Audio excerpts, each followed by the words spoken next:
There we go. See, captured first time. What'd I say? Oh yeah, the content. Yeah, I figured the content warnings would be in the game as well, but just to double check. This is a story-driven game where your choices make all the difference. Okay. Yes. Screenshot if you need to read that. But yeah, okay. We have to take this seriously. Not that I wouldn't take this seriously, but we have to take it seriously. Otherwise, bad stuff's gonna happen. Oh, and I miss the music. Really tempted to just sit on the main screen the whole stream. Okay, can I load from the demo? No, that's fine. Sometimes that happens and I miss it, so... Okay. Before everything can begin, there's a choice that must be made. Okay. What kind of language do others use to refer to you? Oh, I also remember this! Yes, this made me happy too. Masculine, please. Very well, now listen to me. Join us for the convergence, the letter told you. The same letter that brought you all the way to the south of the Netherlands before the gates of a castle that should have been forgotten. As you stand before these gates, a sense of intense familiarity creeps upon you, like an unwelcome guest. Good stream and hopefully we'll see. Yeah, no worries, Crispix. I do appreciate you stopping by. Go look after yourself. As to why it feels familiar, you do not know. For whenever you appeal to your memory, you find nothing but a festering void. What you do remember is that your mother was always there for you. She was the only one left in your life after the car accident. The event that robbed you of your memories and your father of his life. And now there's only you. You found her lying dead in the kitchen. The medics informed you it was an accident with the stove that led her to choke on the fumes. Nobody does that. Is this... I'm just gonna It was a peaceful death, they very much assured you, but to you, a death nonetheless. And now, with no memory, no family, no purpose, you may as well have died yourself. If it was not for the letter beckoning you to this wayward place, who knows what would have become of you? I would wish to read the letter. Let us refresh our memory. Dear cousin, it's with deep sadness in my heart that I inform you of the passing of your grandmother, Eve Portwatch. I'm bad at names. Listen, I'm never gonna say it. Please join us as we come together to mourn her passing and celebrate her achievements. Should you accept this invitation, I might be able to shed light on the deaths in your family. Some were not accidental. The time is now for you to step up and take your rightful place. The convergence awaits. Yours sincerely, Lisbeth Stahl. You think someone who likes to write would be able to read, but alas I cannot. Here you now stand. Whatever awaits you shall shape your fate forever. Did a new feature in the bottom? Press the landscape. This? Ooh. I can just look at the background. Could I in theory keep- if I click off the game? Oh no, the game- the music doesn't play when I click off. I was gonna say, could I just keep the game open? And like just have the ambience and the art and the music just kind of vibing, but that's fine. It is nice to be able to see the things, the text box. Kind of obscure. Yeah, to fully enjoy it. That's a good touch, I like that. Also, I'm pretty sure if I walk away it just ends the game, so I'm not gonna do that. As tempting as it is. I like to do that, but I don't want to have to start again. As you draw closer to your destination, you begin your walk down the long stone path. The dampened thuds of your footsteps the only sound you can hear.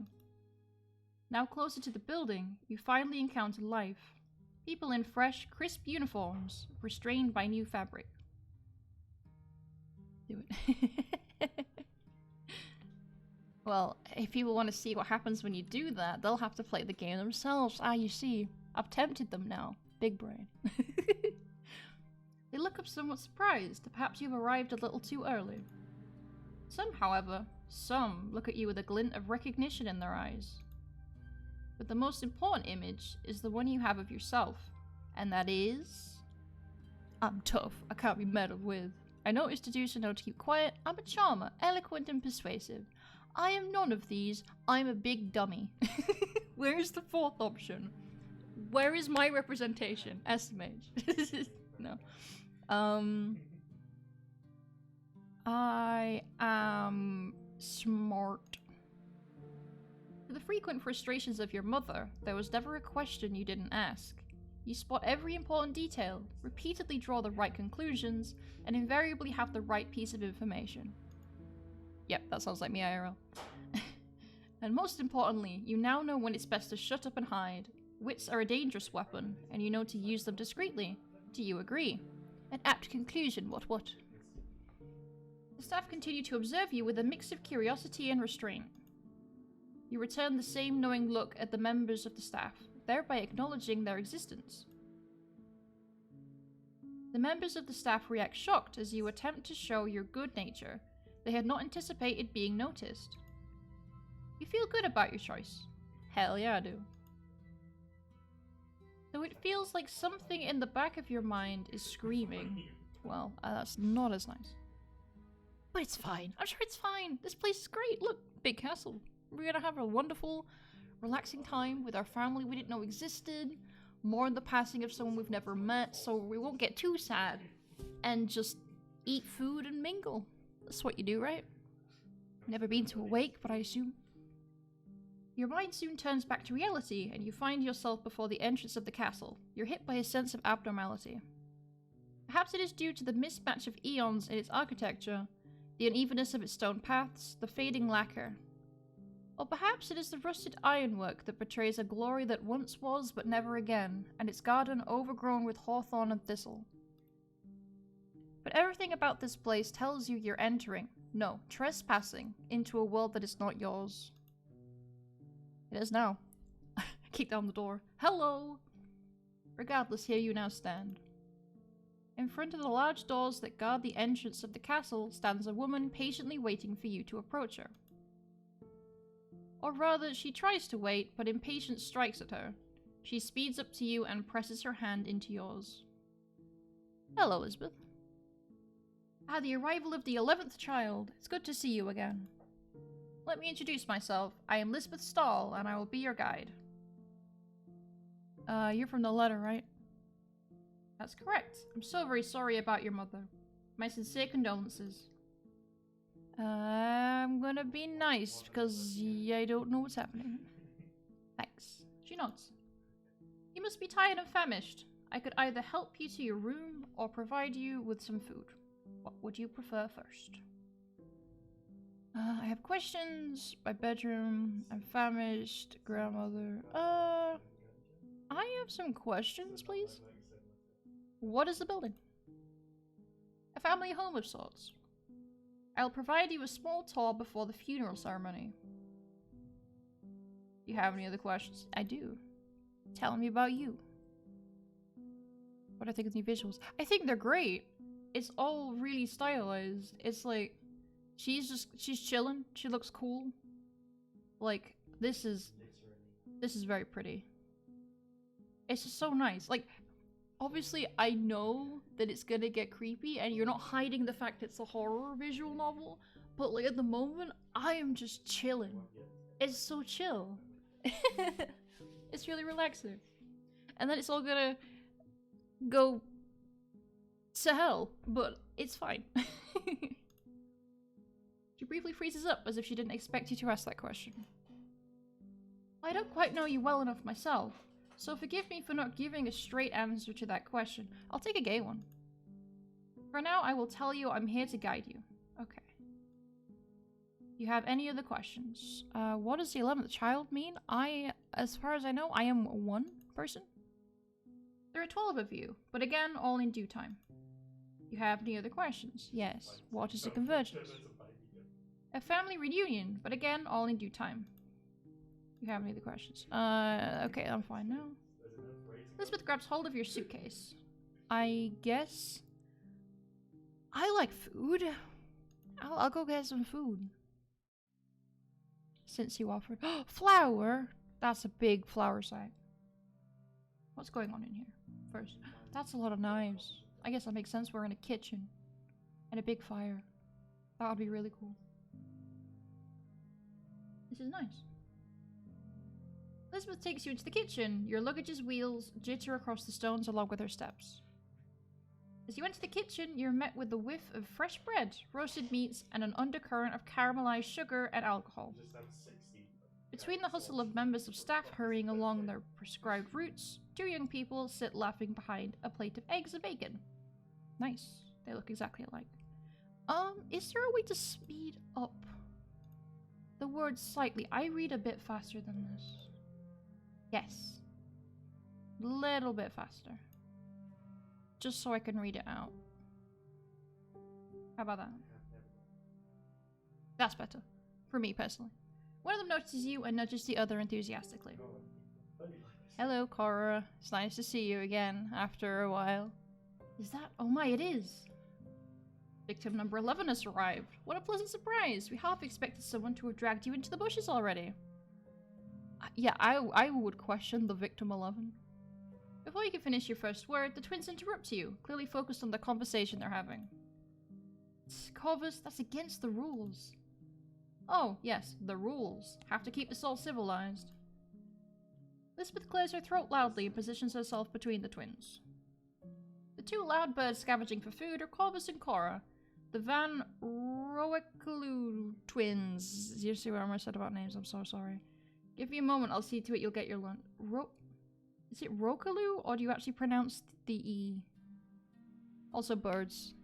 I have to like the twins, they have bird names. Who gave you permission to speak? Okay, damn. Cora, we're all equals now, or at least until this charade is over with. Anyway, good afternoon, victim number 11. Welcome to the Convergence.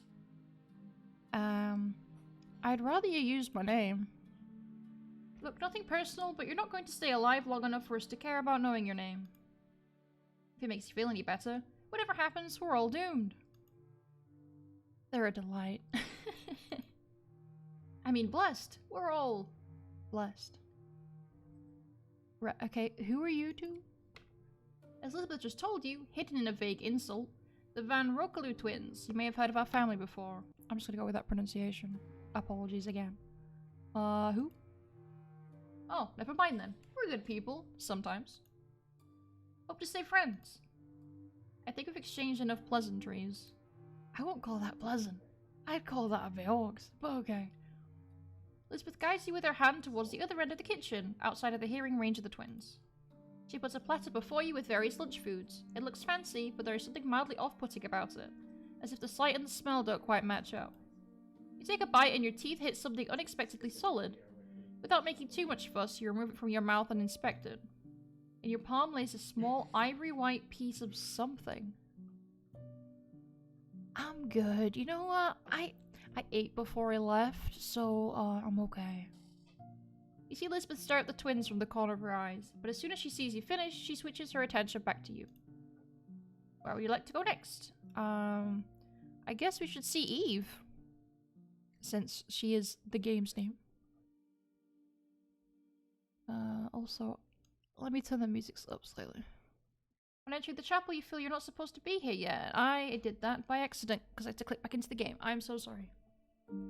Hey, I'm doing good, I'm so Elizabeth, however, gestures you to come along with her towards the podium. Who's this man? Oh, I like your tattoos. You look cool as hell. Elizabeth, and Eve's grandchild. Oh, of course. I'm sorry, I didn't recognize you at first. Did we interrupt? I had to see it with my own eyes. And now that I've seen it, it feels disappointing. See what? The body? Time passes in the background. Oh, that's awesome. I didn't realize. Oh no, now I really have to pay attention to what I'm doing, don't I? Eve. Well, you know Eve. Not really. I have amnesia. Oh right, you're from those who leave. You're actually here. My name is Ronaldo. Yeah, what? From the branch that leaves? Hasn't Elizabeth told you about that yet? All in time. You haven't told Eve's grandchild yet about the 5 families? What about Convergence? Did you say anything about that? I'm just gonna keep quiet. Are you trying to sabotage their contestant? I knew you went low, just didn't know you went this low. Well, this is as good a moment as any. Okay, so the Convergence. Emergence is when all our lineages come together and elect a new head of our families. Our families represent the 5 directions humanity has chosen to express itself in. Tradition, wealth, creativity, submission, and treachery. Ooh boy. Those who lead, those who accrue, those who create, those who serve, and those who leave. It is a perfect system. I don't think any system's perfect. Ronaldo looks like he just swallowed something nasty but says nothing. Okay, so who are you? What's your business? As you may have heard, I am of those who serve. Ronaldo here is an artist from those who create. And you're the only one allowed to choose whom to aid, or even join a different family altogether. I wouldn't recommend it. In fact, I would walk away. I should, shouldn't I? But I'd like to know what happens if I do. You'll be the only one who's free. Well, until next convergence. But presumably I will forget everything. I see you figured it out, yeah. Elizabeth wouldn't say it's perfect system if not a perfect system, Robin. Well, I mean, I guess if Elizabeth said it's the perfect system, then it must be. My bad. How? Some things will become clear after the ceremony. You're keeping things from me again. I don't take any enjoyment from it if that helps. Well, it doesn't help because I don't know what's happening. What's her convergence? When our families come together to elect a new leader. In practice, it means all us candidates start murdering each other. Oh yeah, that was the thing. I knew we did something dodgy. Wait, murder? No one is killing anyone. But Ronaldo just said. You should have told Eve about that. She murdered people? She did what was necessary to accomplish her goals. That is all that matters. Okay. Tell it to the families of the victims. Because they'll be gunning for her grandchild here. Yeah. How do I survive? Make friends. Or do everything. Ronaldo. Or walk away. Why do the families need a head? Yeah. Elizabeth and Ronaldo exchange looks with one another. That's something we cannot verbalize. Not until the ceremony. I do have issues with that. He has no idea what's coming. It is a perfect system. Okay, Elizabeth. Whatever. A moment of uncomfortable silence hangs between them. Alright, that's everything then. I guess I'm perfectly fine with this. All this must be really confusing to you. Yeah, I'm pretty confused. Must be frustrating relearning all this every decade or so. Fortunately, you've got Elizabeth to teach you the ropes. If anyone knows how this all works, it's her. Thank you for the compliment. I'm not sure if it is, but I'm happy you choose to see it that way. An uncomfortable silence lays down between them. If you don't mind, I'd like to be alone with my thoughts again. Of course, we'll see you at the funeral. Patrice is just repping Elizabeth. Okay. Without waiting for your approval, Elizabeth walks towards the stage. Once there, she gestures softly towards the display. Elizabeth would not steer you wrong. I guess we'll find out, huh? To your grandmother. There she lies, right at the end of the hall, in a casket more ornate than functional. Her eyes are slightly open, on her lips remain her last word, and her hands cradle what was once her last ounce of life. Ooh, I really like that description. Something jabs a thin needle into your memories. Slowly and painfully you come to a realization. You know her, and seeing her lie dead before you, this long-held and deep-seated anxiety in the pit of your stomach begins to subside, laid to rest. I'll give you a moment alone if you'd like. I don't know who she was, though. Eve. She was Eve. Or at Eve's wake. Roll credits. You were close. Here, look at this. Elizabeth shows you an old photo. The photo shows Eve with a collection of teens. You recognize yourself, and some of the others you've met so far. Eve looks sternly across time and space, right into your soul. That moment, there are only her eyes, forcing Eve's presence into you. This was during last convergence, a decade ago. She took control and never let go until her very last breath. It is awe-inspiring to see how much one can accomplish in only 10 years' time. Notice a twinkle in Elizabeth's eyes. Seems like you were close. I'm here to serve. That is all there is to me in my relation to Eve. But you're on first-name basis. That's not her given name. That's her purpose. All those who lead us are the first of man, Eve and Adam. I hope you too will become them. It does sound like you want me to succeed, yeah. I'm just here to serve, but also I am disqualified. I was born without gender, and thus I can neither be Adam nor Eve. Oh. Fair enough. Actually, I have no gender. Is this how? Is this my get out of the horror situation card?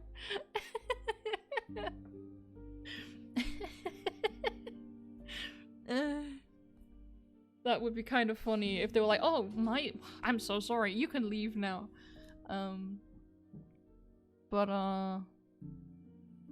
Yeah, isn't that? What would I respond? I mean, I guess that's a bit rude. They were just like, yeah, you have to be male or female. Anything else, nah, fam. It is what it is. Okay. So, Elizabeth. Go ahead. Yeah, how do I fit into this? You're of those who leave, and every convergence you return to claim your position among us. What does that mean, though? Means that every convergence, people of your family are invited to join in. You bring a much-needed perspective from outside. You are naive, open and curious, flexible. We are, a blooming horoscope. We're the horoscope, let's go. You're the only one allowed to join a different family and thus balance things in their favor. Of course, if that is your wish. Okay, any other questions? My grandma was in charge. She prevailed last convergence, and as the first in 500 years, she stayed independent throughout. Sadly, no matter how smart and cunning one is, death will come for us all eventually. Have any other questions? How about you? I'm just here to serve, but also I'm just called— oh, okay, that is the thing you said, yeah, sorry. Okay, I can ask a different response. I guess, how do you know? I was told. To be fair, it feels right. Okay. That's good for you. And my grandmother was— you, your father, and her are from those who leave. After every convergence, your bloodline chooses to leave us again. That's how it's been since the start, and that's how it will be forever. Yeah, you seem convinced of that. When you've seen the things I've seen, you would be convinced of the eternity of the system too. Yeah, I relate to this response. That sounds really scary. Some things can only be expressed menacingly. Okay. I've asked all my questions, I guess. Oh, this is making everything clearer. Crystal, I know exactly what's happening, and I'm leaving now. Did my father die last convergence? For a moment, you think Lisbeth won't answer you. I promised to tell you the truth, did I not? One of the people attending the convergence killed him. Unfortunately, I can't tell you who. Dropping things in the background, sorry. He was murdered. I'm sorry. I'll leave you with her if you like. Okay, thank you. Elizabeth, create some space between you and your grandmother. Inspect the body. Sounds a bit clinical, but sure. Try as you might, you can't see anything strange about her. Which is strange in itself. Dead bodies are strange things. Something akin to a realistic doll, but with something essential missing. But not her. She looks like she'd jump and give you a real scare. I kinda hope she does, that'd be kinda funny. Say a prayer, I guess. You didn't think you were religious, but something in your mind stirs.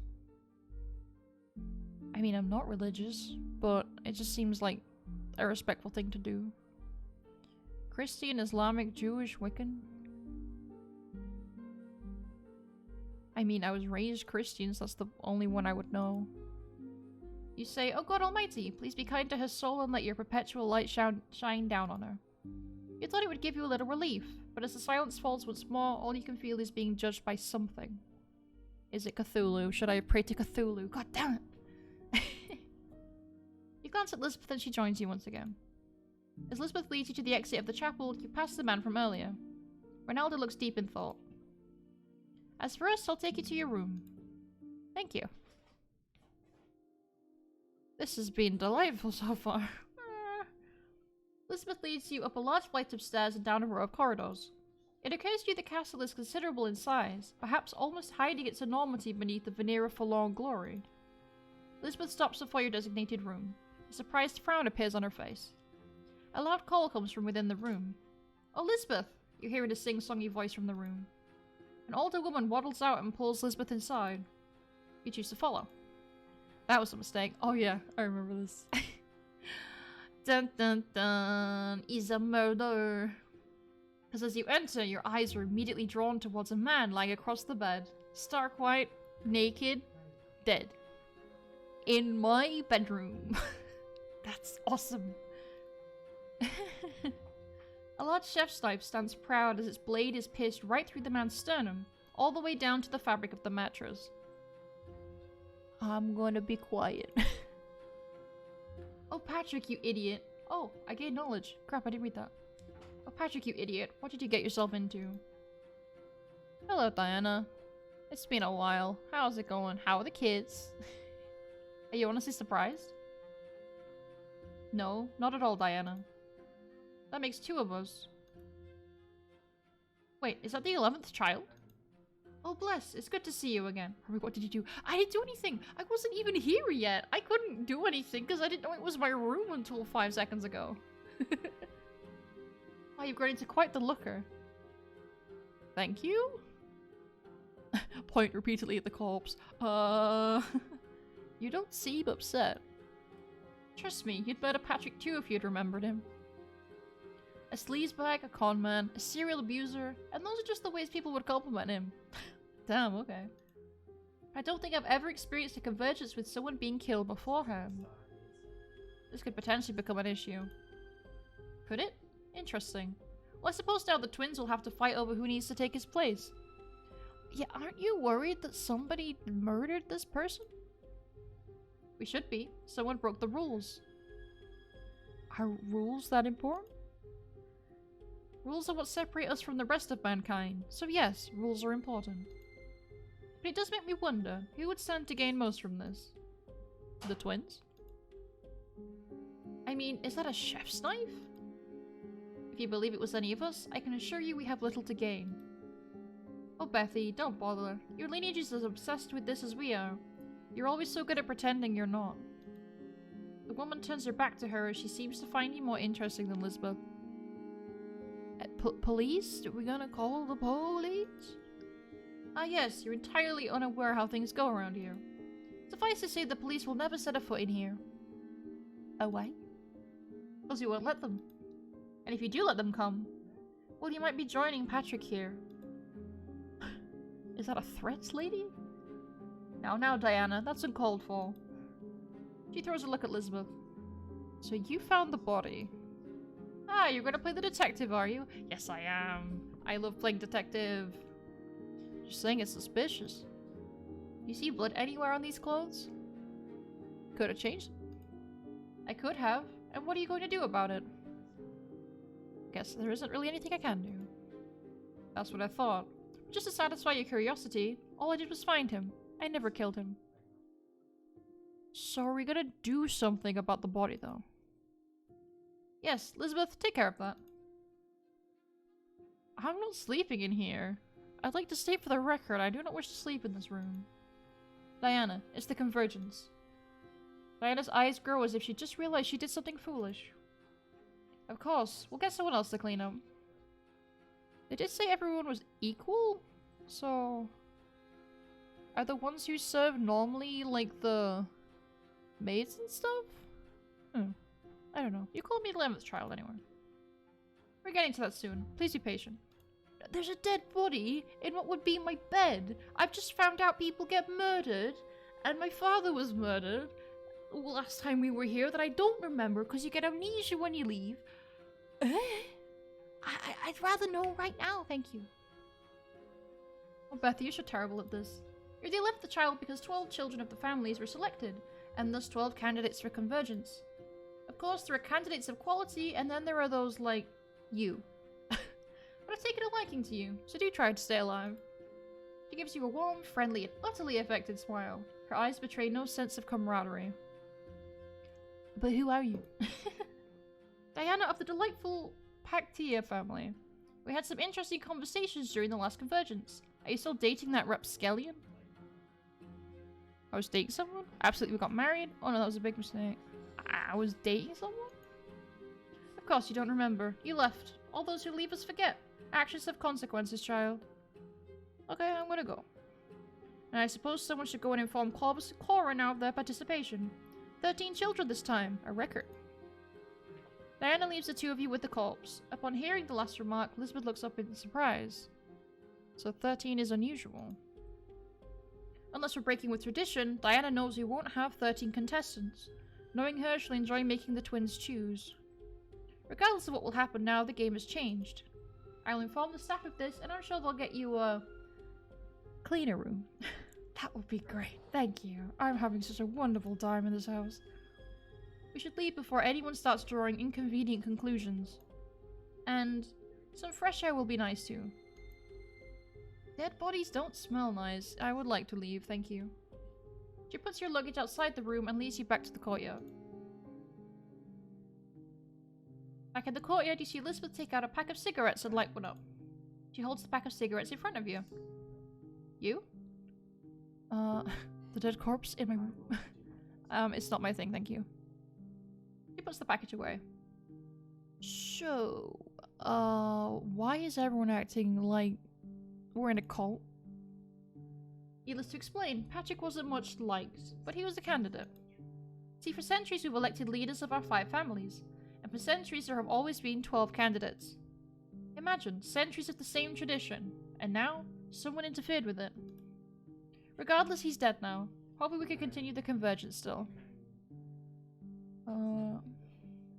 Why does this need to happen? Elizabeth takes another hit from the cigarette before she speaks. There are forces.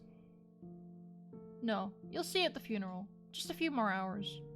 There are forces. The twins? Yes, family of Patrick. They'll have to take his place. Well, one of them has to. Interesting reaction from Diana. Diana sees everyone as competition. She might not be participating, but she certainly wants her horse to win the race. Knowing her, she's in the kitchen right now, gleefully informing the twins of their participation. So what do I do now?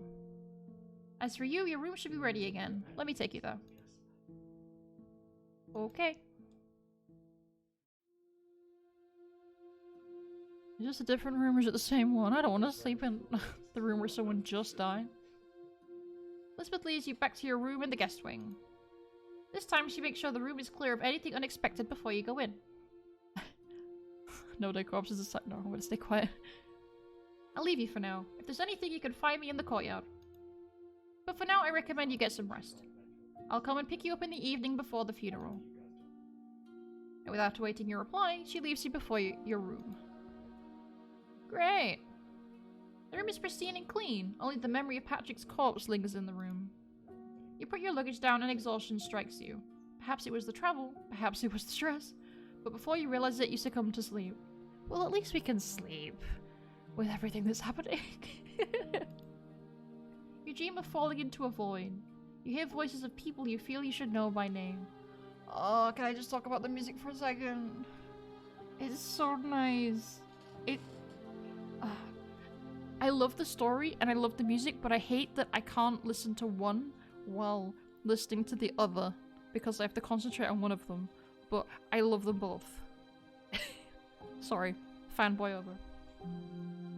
You want to look up to the sky so desperately, but something in you is stopping you, telling you you're not worthy of witnessing what is right above you. But suddenly a series of loud thuds wakes you from this dream. And soon enough, Lisbeth appears. Without exchanging words, you two leave for the chapel. Before you stand rows and rows of chairs, the occupants censored by the thick darkness engulfing the chapel. Your eyes are drawn towards the stage. It no longer breathes the calming atmosphere of the farewell of a loved one.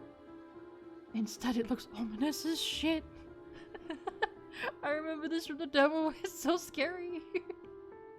Instead, there is only this. Elizabeth places her hand on your back and gently pushes you, guiding you ever forward. You keep passing sets of seats and guests, their faces unknown, barely lit. Their gazes piercing against your back. We got a soundtrack. Yes!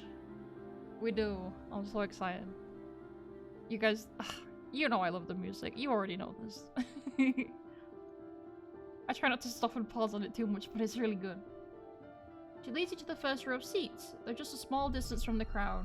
A few are already occupied. You can just about discern Diana's silhouette. Elizabeth gestures at one of the chairs and sits herself down on another. With little else to do, you take a seat. You could almost touch the stage if you tried. You sense the room is slowly being filled up with more and more people. One of them even takes a seat next to you. But all you can do is stare at the body in front of you.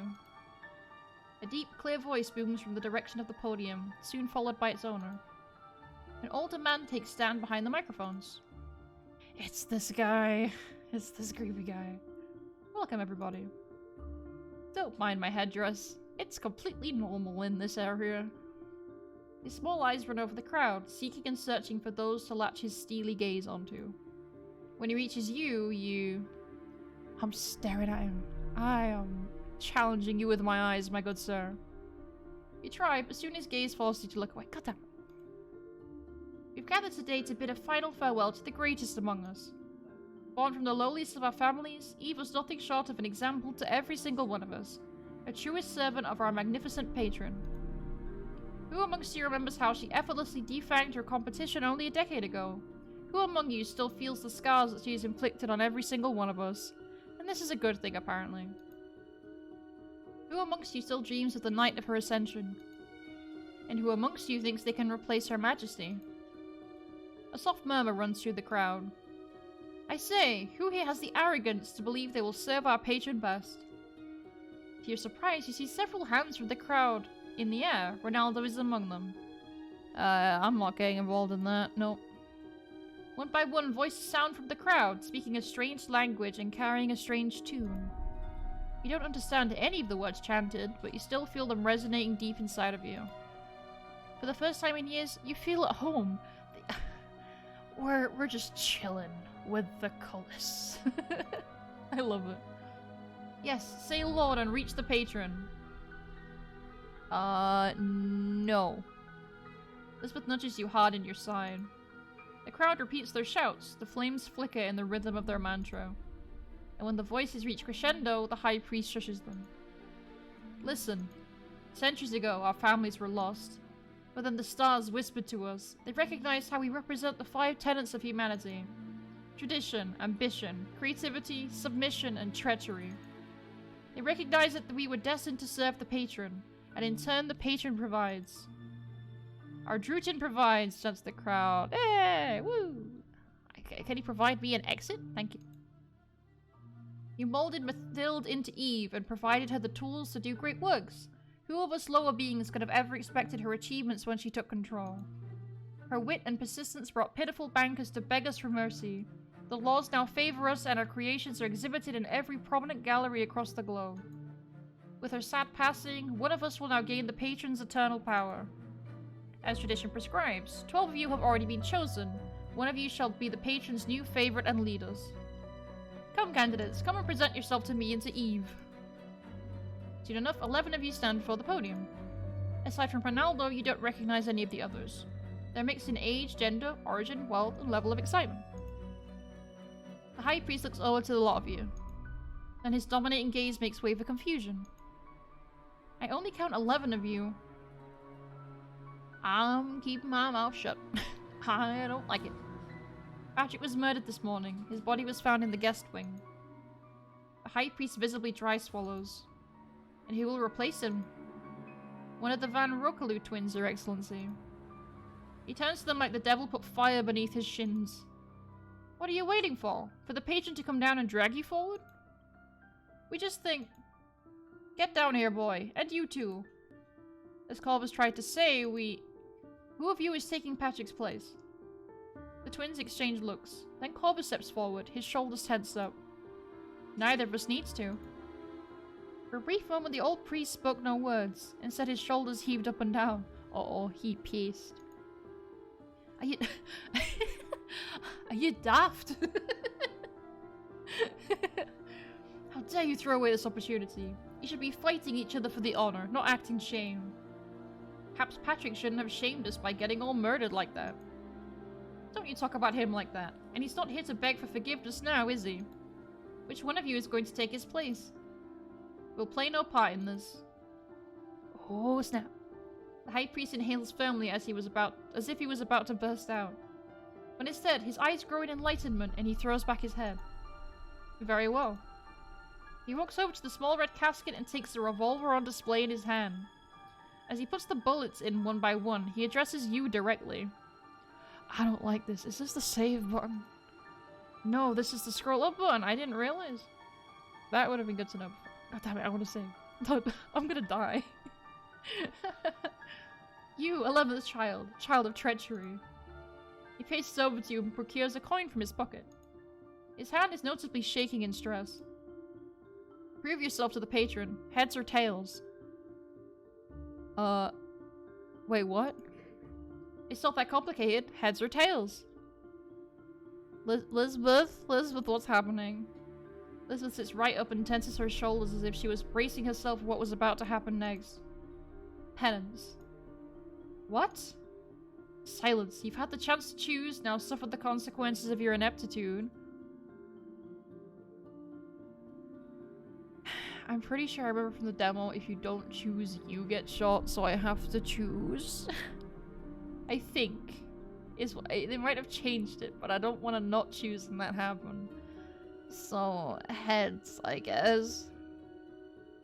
High Priest turns to Corvus and levels the revolver with his heart. Before anyone can act, he pulls the trigger. Jesus. Female voice cries out. In utter disbelief, you stare at the convulsing body of Corvus. At his hand reaching into the sky as if attempting to claw his soul back into his body. His mouth moves as if to say something, but the tremors from his chest make it impossible. You had no idea someone dying took this long. Yikes, bro! Did you even want this to happen? One down, just 11 more to go! Of course I didn't want this to happen, no! Then we shall treat this as a vision of things to come. Oh! So I can go back? No, I'll accept this reality. This happened. I don't think there's any way to stop anyone from dying, so I'll accept this. But thank you for the opportunity. As the fog was lifted from your mind's eye, you find yourself once more in the chapel. The body is being covered with a white sheet, and members of the staff gathered around it to take it away. I want to know what she feels about this, because she's gonna be really mad at me, probably. Because I technically made the choice. I didn't want it to happen, but I made the choice. Between the tears and sobs, you see bloodshot eyes filled with dread. Their body shivers, shudders, and then finally collapses on the ground in grief.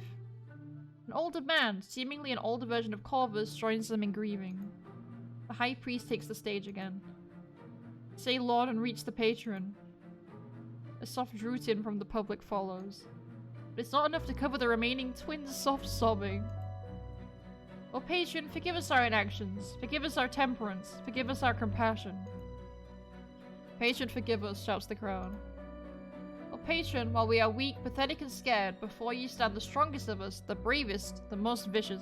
I'm really not. Guys, I'm in the wrong club. And through their cleverness, their ruthlessness, and their charisma, one of them shall prove worthy of your respect. Then there only rests one thing to do before convergence. He points at Eve's corpse, cocks to safety, and soon a gunshot echoes through the chapel. A lucid liquid bespeckled with dark red flakes flows softly from the wound and stains Eve's clothes. The crowd starts counting. 1, 2, 3, 4, 5, 6, 7, 8, 9, 10. Okay. When it reaches 11, you feel like your body is engulfed in ice-cold water. You try to breathe, but all you feel is deep emptiness filling your lungs. And then something warm spreads across your spine and ribs, as if grabbing hold of you. You gasp. When the High Priest notices your reaction, he smiles. Let the convergence commence. I don't want it to. I don't want it to. Your dreams are occupied with visages of what transpired the day before. An uneasy motif of gun and blade guide your dreams. The calls of Drutin fill the dark landscapes of your mind. Restful sleep was not meant for the likes of you. Here you are now, trapped in a game of which you knew nothing, playing with people out for your life. You might as well make the best of it. Let's get breakfast! Woo! Is that the best? You hear a series of knocks coming your way. It takes you only a moment to realize the staff is going door to door, waking everyone up. When they get to your room, you... Tell Miguel host. Run past the staff. I guess I'll be polite? I guess? Sure? Yeah, I'm gonna die. I might as well be polite. Hey, Crunchy Fried Games! It's nice to see you. I'm good. I hope you're good too. Yes, I played the demo for this a little while ago, and the game's just come out today. And now we get to see what happens and how many decisions I'm gonna mess up. Excited. So let's be polite. Without exchanging a word, they gesture for you to follow them. You're joined by a small group of others tired and groggy faces. Only Ronaldo is familiar to you. In the Great Hall, the staff leads you and the others to one end of the hall. As you pass them, you notice Lisbeth and Diana, and two unfamiliar men waiting patiently for the hall to fill up. A woman joins you and Ronaldo. She sighs dramatically and folds her arms before she laments. Can't believe we're waiting. Again. Hello, Isabel. You look nice. I say we disqualify all of them for wasting our time. What's happening? I don't know. What do you mean, what's happening? Oh! Her sudden epiphany makes her look at you with dramatic sympathy. I forgot you don't remember. New music. Hell yeah. I'm so happy. It's so good. Ah! Well, in the next 4 days, as candidates are going to have to make a case for ourselves, proving why we should lead the families. So killing is unnecessary? I hope so. It's the easiest way to get rid of your competition, isn't it? Ultimately, you'll have to convince the family heads you're the greatest amongst us. Anyway, where's everyone? I'm gonna say anything. And they call us fashionably late. Speaking of which, where is Pei, Ronaldo? I'm her half-brother, not her secretary. Well, I would just assume you'd be the one making sure she's not already breaking anything. Or anyone. A woman jumps from the crowd at Isabel. She grabs Isabel's shoulders firmly. In turn, a loud scream echoes from her mouth. You would say... Hello? Person I've not seen before? Who is covered in some kind of red stuff? Get your filthy hands off me. Hey, let's go, Isabel. When she notices you, she leans over to you and simply smiles. I guess I'm gonna smile. Smile and wave, boys.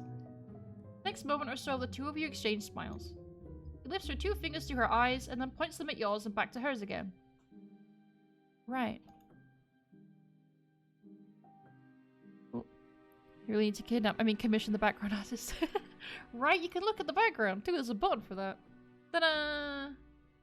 It's beautiful. Also, thanks for the look, Patrice. I hope you're having fun with whatever you're doing. Your attention is soon grasped by a new duo entering the scene. When they enter, you notice Diana raise her head, peering with intent at the duo. This sorry bunch is our competition? Careful, Theodora. One of the traitors is amongst them. I love your suit. You're gonna be an asshole, probably, but I like your suit. As we've seen yesterday, they're Black Swan events personified. The man approaches you and holds his hand out to you. I'm Rayan, this is Theodora. You're my enemy. I need to be careful? What would shaking his hand do? The new feature in the main menu, gallery. There's a gallery now! Ooh, I'll have to see that. Could you hurt someone with a handshake? You could have like a hand buzzer, I guess? The fact that I can decline saying I need to be careful intrigues me enough and stirs my anxiety enough that I wish to say that. Rain flashes a pained smile and pulls his hand back. Of course. Theodora laughs in response and slaps Rain on his shoulder. You tried. Did he actually try to hurt me? Please, sir, I am just a small boy. But before anything else can transpire, you're all interrupted. She pulls Rain away from you. Where is C's? Would you pronounce that C's? He's not with you. Diana's piercing gaze causes a slight cringe in Rain. Before Diana can chew him out, a young man appears. He holds a mobile phone up in the air and stares at it as if he's giving a small performance. Oh, you look cool! Look at this guy! Or person. I don't know who they are yet. Well, they look cool. This is the Great Hall. Well, I don't see what's so great about it. You know, I'd expect some gold, some bling, but it's just... Oh! Okay, I like them a bit less now, but the character design's cool. Ooh, looks like the other losers are already waiting for us. Judging by their sense of fashion, they're just as old as this whole stupid castle. And those are... Yes, I wish to know. The new blood candidates. The new blood candidates? So, I can handle them, I cannot. The trouble? Only when they team up. They're such an uncivilized bunch. And I'm not being racist. Why did you feel the need to specify that? No one was suspecting anything until you said that, right? Well, I'm the least racist person here, so make of it what you will. Oh no. Oof. Oof is what I'm feeling. I will tell you. Before she can continue berating you, Ronaldo exclaims in dramatic fashion, cutting her off seemingly deliberately. The servants have arrived. As Ronaldo stated, a woman walks gently towards all of you. She bows at Elizabeth and the others. Hello, Ava. It is a pleasure to see all of you. Only Elizabeth acknowledges her. As if expecting something horrible to happen, she rushes past the group of new bloods and joins you. Or at least you thought so until she walks right past you, towards someone you hadn't noticed at all until now. Oh, how do I say your name? You look cool. Dorothy? Ah, I'm so bad at names. Ava, so sorry to see you here. The two share a firm and friendly embrace. We'll get through it. All souls. Isabel throws a clear look of pity in their direction. If only someone could save them. You could not kill them? Yeah. I wish I could, but they're always in the way. What Isabel is trying to say is that during every convergence, the servants are the first to be killed off. That's messed up and all. Why? Messed up? What? Yeah, why? It's tradition, and tradition is sacred. What do you mean it's tradition to kill them? Why, though? Or at least it was until your stunt yesterday, so who knows what'll happen now. What do you mean, my stunt? Well, I'll be sure to organize a memorial service for them. And in case you're wondering, you're not invited, Pei. She responds with her eyebrows raised. But their attention is soon diverted to the remaining twin making their entrance. Cora doesn't even grant a look at the elders as she walks past them, like a woman brought to the pyre. Very different is the attitude of the lady who follows her. Artemis, lovely to see you. Ooh, you look cool and slightly scary. Likewise, Uncle Cadmus. When I see you, I see the pride of our blood. I expect great things from you this convergence. And I'll be sure to fulfill all those expectations. Okay, confident. Can tell. Artemis places her hand on her chest before nodding at you. Artemis Van Rokalu, all bloods. Pleased to meet you. I might as well be polite before I get stabbed in the back. Just so you know, I'm going to win. Theodora scoffs. So charming you think your bluster can win from good breeding. At least she doesn't compare herself to a horse. That is true. Diana. Admit it, you were thinking the same thing. As Elizabeth is about to reply to her, a disheveled man appears in the doorway. But you care little about his appearance as your eyes are drawn towards the rifle in his hands. Why does he have a gun? What is the meaning of this, Woden? He briefly looks at Elizabeth, throwing the rifle over his shoulder. I came prepared. With saying another word, he edges towards you and the others. Or without. I'm not here to kill. I'm here to survive. You'll best keep that in mind. The other candidates make room for Woden, though keep a healthy distance away from him. Cadmus waits for everyone to calm down again before speaking. Very well, now that all of you are here, it's time for the murder party! Yay! For those who don't remember, I didn't care to remember, I am Cadmus Van Rokalu, head of the oldest of the families. Next to me, the lovely lady Diana Pacthiatan, head of the newest of our families. She narrows her eyes at you. Followed by the incomparable, indomitable Floris de Muist? I'm so bad at names. This game is not... it's not letting me off on that. Responsible for the artists among us. He observes you with a certain expectation. Looks cool. I like your jacket. And finally, the one who keeps us on the path to greatness, who maintains our traditions and assures our ongoing glory. Elizabeth Stahl leads our servants. Elizabeth, please. Candidates, above all, the Convergence is not a murder fest. It is, though. It is. Everything you said and everything I've seen points to it being a murder fest, so don't lie to me. It is about who is best fit to lead us and to receive the patron's blessing. Whether you prove this through your charm, your wits, or your might. That all being what it is, there's only one rule. The murder of non-candidates is out of the question. We will not have a repetition of 1765. What happened in 1765? 1765. I need to know. Do I find out? Laura's the prettiest. Hell yeah. If we suspect you of attempting grievous harm to those not selected, we will end you. Jesus Christ. As her words reach the furthest corners of the room, no one dares to say anything in dissent. Have we made ourselves clear? You have made it crystal clear. I would like to leave. Can they physically stop me from leaving? At this point? I could just go. I assume there is some force that stops me doing that. Resounding yes follows. You have 4 days to prove yourself superior. Praise the patron and good luck. Thanks, man. Ooh, map. We have a lot of things. I can go to a couple of places. I can go I can go to the graveyard. Or I can go to the workshop.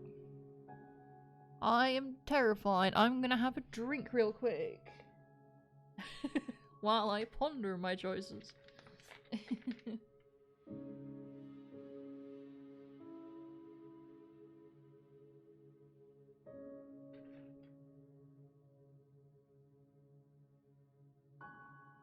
Oh boy. Okay, so for the record, I'm loving where this is going. I already knew I loved where it was going. But I'm even happier now. It is good.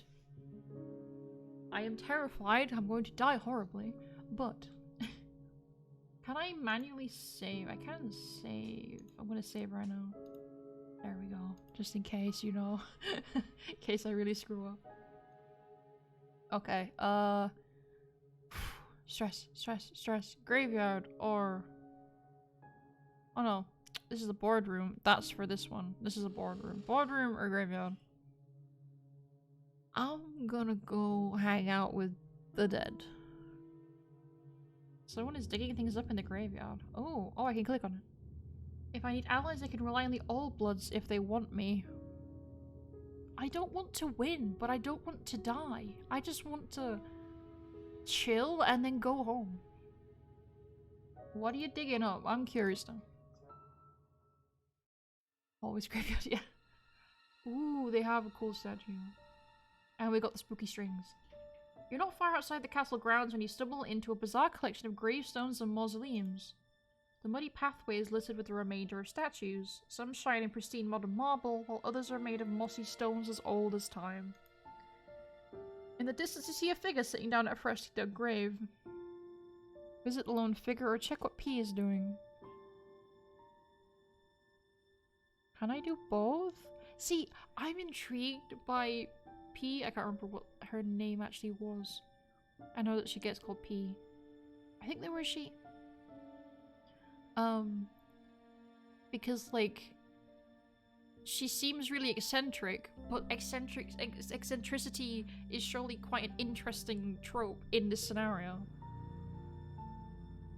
I'm convinced of this. I'm gonna go see what she's doing. The closer you get to P, the louder the digging gets. Oh, she's the one digging. Before you reveals itself a large makeshift hole. Around it lie a variety of tools and ropes. Most of the gear is covered in a thick layer of mud. A large shovel is thrown your way. A moment later, P sticks her head outside the hole. Great, you're here. Come down and help me out. He grabs hold of something in the muddy walls of the hole and starts pulling. What are you doing? Just help me. You'll see. You'll see.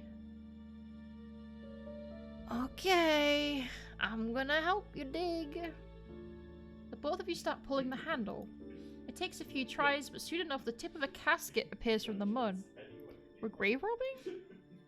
It's more grave borrowing. How does that work? We open up a grave, get the things I need, Close the grave. Maybe at some point return them. But by that time we're probably all dead. Suppose we'll have to assure things a return. Oh, there's another theme though. Bro. She grabs a crowbar from the stack of tools and sticks it between the lid and the coffin. It takes only a few tries before she cracks open the case. I'm gonna stand back. P grabs a large box cutter from her tools and starts cutting the skin all around the elbow. What? Once done, she pulls the arm firmly and finally dislodges it from the corpse.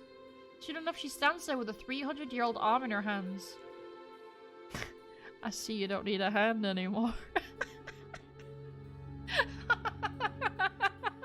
Okay, for pun value, yes. Har har. Okay, you can go now. She shoos you away. I'd like some explanation. Everyone's always asking so many questions. Whatever happened with show don't tell? Always talking, never creating. I'll create. I'll be busy here for a while yet. Nothing to see. Come back later. Okay, you have a nice day. Great. Okay, what have we got? I'm eating Floris. Or Floris. Don't know. One of the servants taking a break in the garden. The new bloods rush back to their boardroom. What are they worried about? I don't want to die. Servants seem nice. I'm gonna talk to them. Oh, can I stop them dying? That would be cool. Ooh. Look at this. This is so pretty. Look. It's very pretty, okay. The garden is blanketed in silence, save for the questioning chirp every now and then from the residents. Just out of sight, you can see a broken dome, the origin of the most peculiar residence, and as your eyes lock with one of the many colourful birds... Birds? The sound of someone humming slices through the moment. You're not alone. You whirl around to come face to face with the source. You discover the only place in the castle where you can actually hear yourself think. Who are you? I haven't been properly introduced to you. Straight to the point. I admire that. My name is Ava. I belong to the servants, but more importantly, I belong to my husband. He comes from money, power, and influence. Tell me, what do you prefer? Money, power, or influence? I'm clever. One can't exist without the other. I gotta be cryptic. Oh. Well, I admit you've caught me off guard with that answer. They are interconnected, but can we really achieve all three without giving up our soul in return? Then again, what do you value most? Your soul or your life? So are you asking me... what am I willing to go through to ensure I live? As in, like, would I kill everyone else to make sure I live but lose my soul in the process? The answer to that is no, so I'm gonna go soul. A fool's error, your soul will damn you. All of them come with a cost. Correct, a cost that you must be willing to pay. You have potential. Use it as a weapon and you may yet live out the night. Thanks, Ava. I want to be friends though. New Blood reunion. Not sure what to make of Cease yet, maybe I should have a talk with him.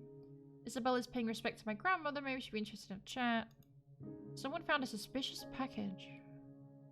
What is a suspicious package? I am curious. You find that your path has taken you to a familiar location, the place where your journey here began. The courtyard looks empty, or rather it looks cleaner than your last visit. Gone are the piles of crates and the sea of work bands. A great deal of care has gone into this, yet it has done little to lift the aura of darkness that looms over the castle grounds. As you travel towards the center, you spot a familiar figure hunched over, their back towards you. It's one of the servants. Dorothy? I'm bad at this. She doesn't notice you. Something else, something peculiar has her attention. I can sneak? I don't want to sneak up on her. That sounds kind of malevolent. I would like to watch. I'd like to see Ava interact with Mad Grave Robbing Lady. If we can arrange that, then we will. I'm gonna watch. Dorothy continues her tinkering, unaware of your presence behind her. As she shifts her weight, a glimpse of a device can be seen. Who put you here, you tricky trap? Well, whoever it was had murder on their mind. Was it you? Are you talking to me? Well, I mean, who else would I be talking to? I could just kill her! I'm not going to, but damn! I what? Take a look at this. I found this thingamabob while cleaning the yard. The reason behind Dottie's careful demeanor is unveiled. The object, though crude in design, has a very clear objective. You see the strands of wires wrapped around a cylinder. The liquid inside is eerily still, as if one small shake would disturb it from its slumber to wreak havoc. This definitely looks like a trap. You think it might explode? I'm gonna move her back. The heart of a lion, huh? I don't want to die unnecessarily. Call it a hunch, but I don't think it'll blow up now. Want to take a look? I guess? Okay. Upon closer inspection, you see that the area around the trap is being dug to make room for it. The spot itself was chosen intentionally. Who comes here often? The short answer? Everyone. The long answer? Everyone walks through here to get to the castle itself. Maybe it was for one of us? There's genuine fear in Dottie's eyes. Probably the most genuine emotion you've seen since your arrival at this place. Yeah, boom. It's just an insta-death. I'm sorry this is happening. I am sorry. I don't want it to happen. It sounds stupid now, but I never wanted this. I just wanted us to be equal. But that's never gonna happen, so about this trap. There's an uneasy tension in the air. Dottie shifts her weight ever so often from one foot to the other. Her eyes occasionally dart to you as if searching for an answer. We should do something. I think we should. Don't tell me, you're secretly part of the bomb disposal squad. Well, you caught me, what can I say?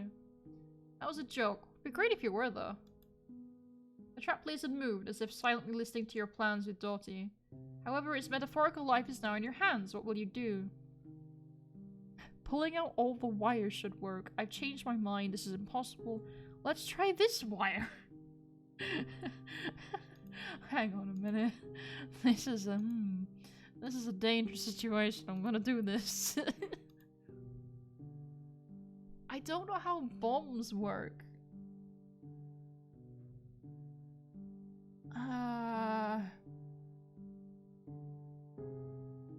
Did you pull out all the wires? I'm gonna pull out all the wires. Let's go! You reach in and pull on all the connected wires at once with force. The liquid in the cylinder is still. Not even a bubble. The wires come loose and you hear a click. It's elastic before you... Okay, so guys, don't try to disarm a bomb if you don't know how bombs work. Oblivion. Dear, oh dear, you really should be more careful with explosives. No wits, no might. You can't charm it into not going off. And then there's Darcy, quite the unknown variable, wouldn't you say? Well, then do you know what to do now? Take me back. Thank you. Guys, nothing happened. I think this time period is meant to be modern. Because, like people have, like, the guy with the phone and stuff, and there was a car accident. I'm pretty sure it's modern time, but there was just in a castle. Okay. Bomb. What if I try this wire? You reach in feeling for the wires and the connections they make. All it takes is to tug on one wire, the correct wire, for success to be within your grasp. The trap comes undone, buckling under its own weight without the wires holding it in place. The cylinder breaks, the liquid seeping into the ground, returning to whence it came. That also had new music. I am enjoying the music at all times, don't worry. You hear Dorothy behind you breathing a sigh of relief. Whoa. You actually did it. I did. Don't rip out all the wires. Her relief is mixed with notes of joy. She makes a move to examine the remains of the trap, but there is nothing more here. Victory has been secured for you. The repercussions of this event, they remain to be seen. Uh-oh. I foiled a plant. Ooh, only one. Why is Artemis alone in the stables? I don't know, we'll find out, I guess. Horsey! Good horse. As you walk into the stables, you're overwhelmed by a certain feeling of foreboding. The The surroundings smell of hay and animals. Somehow the scent triggers a memory. Just as you're about to grasp hold of it, you're interrupted by a voice. I'd rather know who that is. You move towards the direction of the sound. Soon another one follows. You can clearly make out the voices of Artemis from the Old Bloods and Ava from the Servants. It's heated. You don't need to sneak in order to take notice of their conversation. You gain knowledge powerful enough to affect reality. Oh, I don't like that. That's scary. That's like, flaming, Telltale games, like, they will remember this. Uh-oh. And all I'm saying is, please, give me one more chance. Artemis. Every 5 years I see you. Every 5 years you give me the same story. And every 5 years I tell you what I need. Every 5 years... you leave me behind. Things will be different now, I promise. Of course, this time. No, Artemis, I gave you a chance. I gave you the freedom to choose. But instead you preferred to listen to your uncle. Artemis is about to retort, but pauses instead. I'm gonna hide. I had no choice, you know that.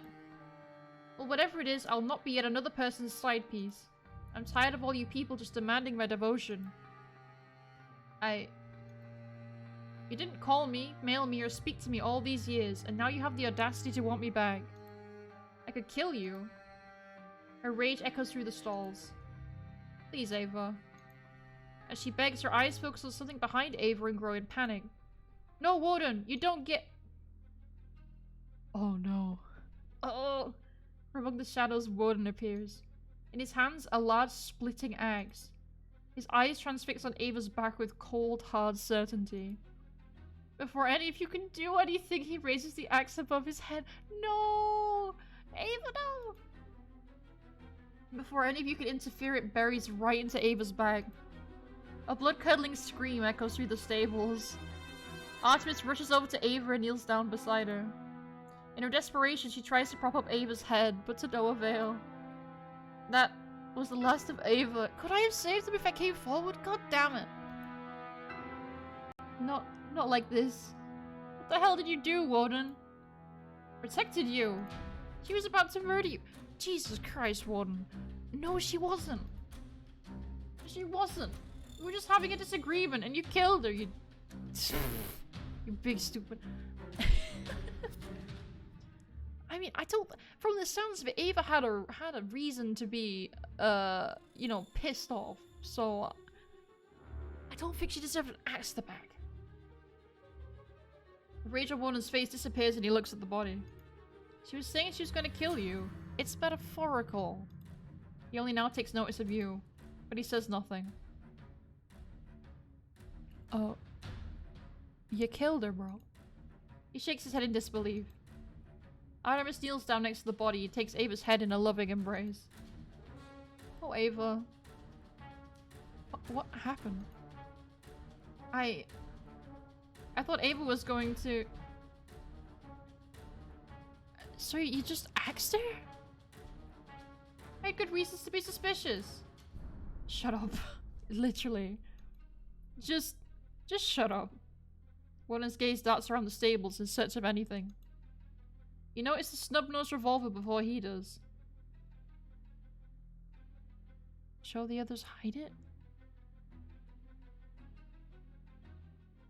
What, there's a gun just lying around? I guess show them?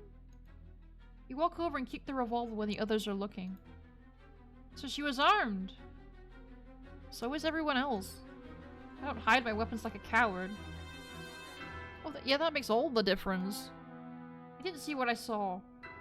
I was standing right here the whole time. He pulls back his head in anger but does nothing.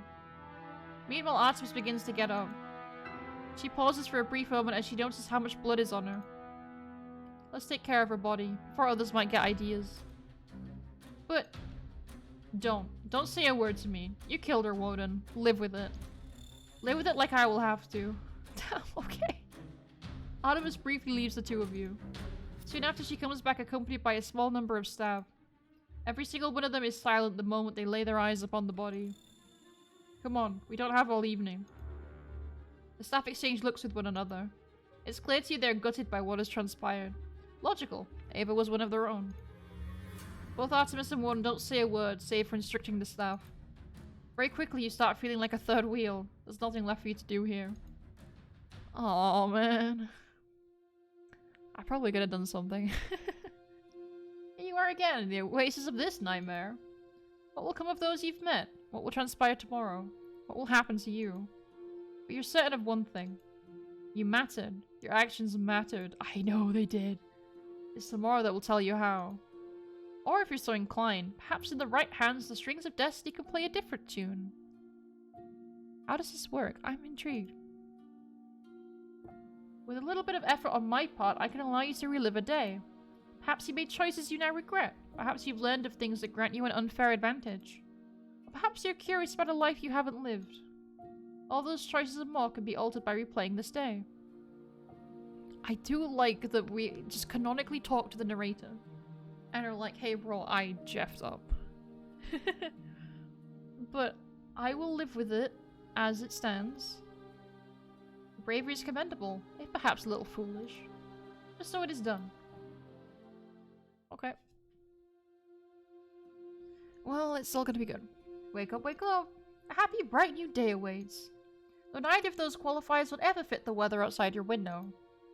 You hear the familiar rattling of someone knocking at your door, and a member of staff appears in your doorway. Good morning, Mr. Portwatcher. Lady Starr personally charged you with the task of coming and picking you up. Hello, Chris. This name I can't pronounce? Your surname? Oh. Who are you? Oh, I'm of little consequence, I assure you. Oh, that's a bit harsh.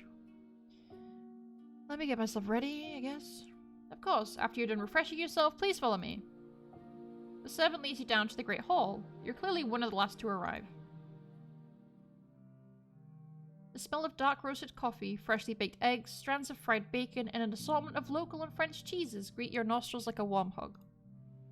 A large table stands in the middle of the hall with a variety of breakfast foods available for your choosing.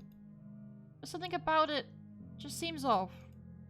A little to the side you see the other contestants seated at various tables across the Great Hall, though some have opted to stand a little further away while pecking at their plates.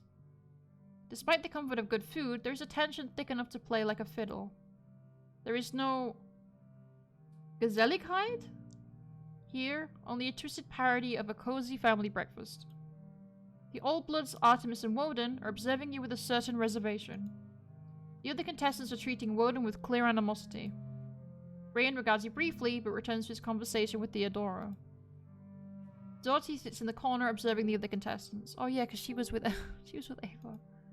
She has her eyes directed at Woden. They spell trouble. Isabel looks with profound disgust at how P consumes the contents of her plate with a vigor few would ever devote to their food. When you come closer, the voices become dulled, as if your presence removes the air from the room. No matter what you do or how you present yourself, every time you approach a group, their eyes tell you not to bother. They know what you've done. They know. I didn't do anything! The only person who seems to be at all interested in you is P. What did I do? I didn't do anything! P, what's happening? I mean, you're certainly making things more interesting. I can only say I'm happy you got rid of Patrick. What a piece of trash. That wasn't me? He fakes a big fat nod. He switches her attention to Isabel with an expression that spells mischief. She doesn't seem interested in talking to you any longer. Okay, so everyone thinks I killed Patrick. But I didn't. As you put your plate down and are about to leave the Great Hall for what it is, your attention is suddenly grabbed by C's. He starts holding his phone up to his face and appears to be giving a monologue. Occasionally his eyes flick over the rest of the room. Once done, he climbs onto the table and holds his phone set to record all participants. I like Peace looks dangerously unhinged. She just seems a bit eccentric, but I'm down. I'm with it. You're too slow to act and are now also very prominently displayed on the recording. Hey everyone, hope you all enjoyed your meals, courtesy of the Old Bloods of course. But did you know I was the first to arrive? I bet you all didn't. And I thought to myself, why not prepare a little surprise? You gonna say you poisoned it? Poisoned all the food, yeah. For a brief moment, everyone's frozen in shock. Followed by pandemonium. The first to get up is Isabel, who runs off with a sickly white face, pulling Ruse with her. You see Dorothy paging through a notebook very hastily. Several of the other contestants drop whatever food they had inside their mouths. You feel something in your stomach itching, but you can't quite make out if it's a bad itch. I'm gonna stand up and watch the chaos.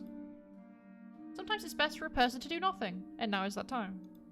You sit yourself down while all around you a large cacophony of voices and yells weaves itself into a dissonant tune. Meanwhile, Cease looks like he's having an absolute blast. With the way he's moving across the scene, filming every action and interaction, it becomes clear to you that Cease has just taken the piss out of everyone. He notices you're not upset. What gives? Well done. Thanks? Yeah, I figured they're all too dumb and stuck up to see you when they're being pranked. He grins and takes a quick leap onto a table and twirls like the eye of a hurricane. He raises his hands up while making sure the telephone camera is still capturing all of it. Once he's had his serving of fun, he addresses the crowd once more. Just kidding! You're getting murdered for that. I'm pretty sure you're getting murdered for that. I don't think you should, but I think in this scenario, you're getting murdered for that.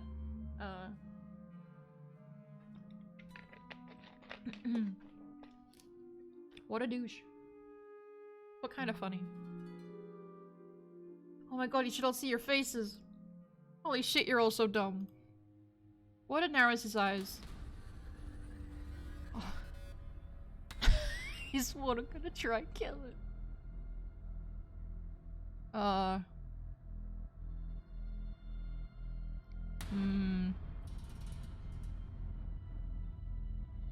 I'm gonna intercept. I think I'm gonna be like, nah. He gets up and with runs at Cease with the rage of a bull. You throw yourself against Warden, but your strength is not enough to stop him in his tracks. Instead, you both tumble across the ground, and soon Warden is on top. Oh, god damn it, Warden.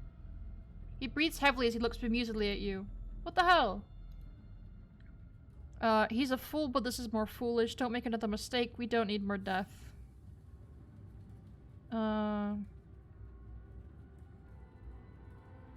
We don't need more death, bro. I wasn't gonna kill him. I swear I wasn't. Warden encapsulates his face with his fingers. What you still see of his eyes are filled with the deepest dread you've seen a man bear. Looks like the demons finally came home to roost. Serves you right. As for Cease, I want him removed, and I'm willing to go all the way to ensure that. Jesus, Artemis. If you touch him, you'll die. Before tensions can rise any higher, Dorothy appears between the two of them. Listen, everyone. Let's try to keep a cool head. Don't you have a plate to clean somewhere? Yeah, she's right. Let's stop. By she's right, am I talking about Dorothy? Because that one specifies she's right, you're wrong. But I feel like that would pee her off. I assume this is talking about Dorothy, because Dorothy's like, we need to calm down. I demand retribution. Let me make it very clear. If I find you attacking Cease, you'll be dealing with all of us.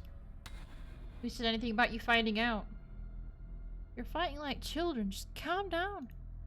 May I remind you that this is the Convergence, the single most important event in all your life?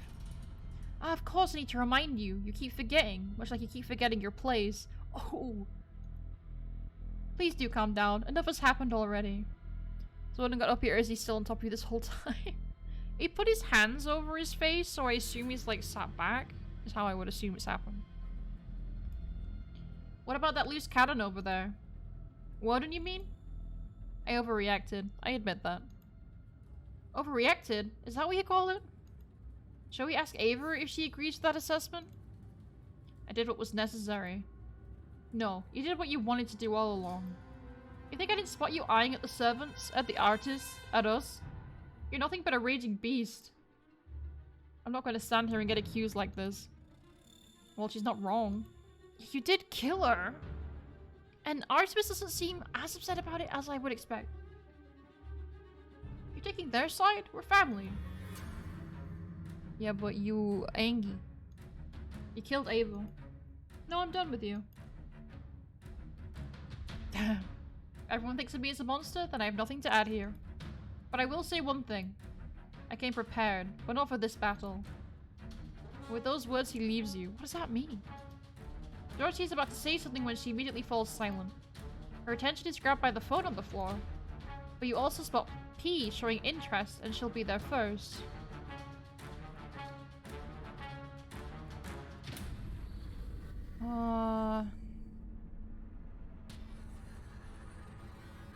P take the phone or interrupt? P, do your chaos, sure. P gets the phone with ease, swipes a few times across the screen, and drops it down on one of the many pockets she has.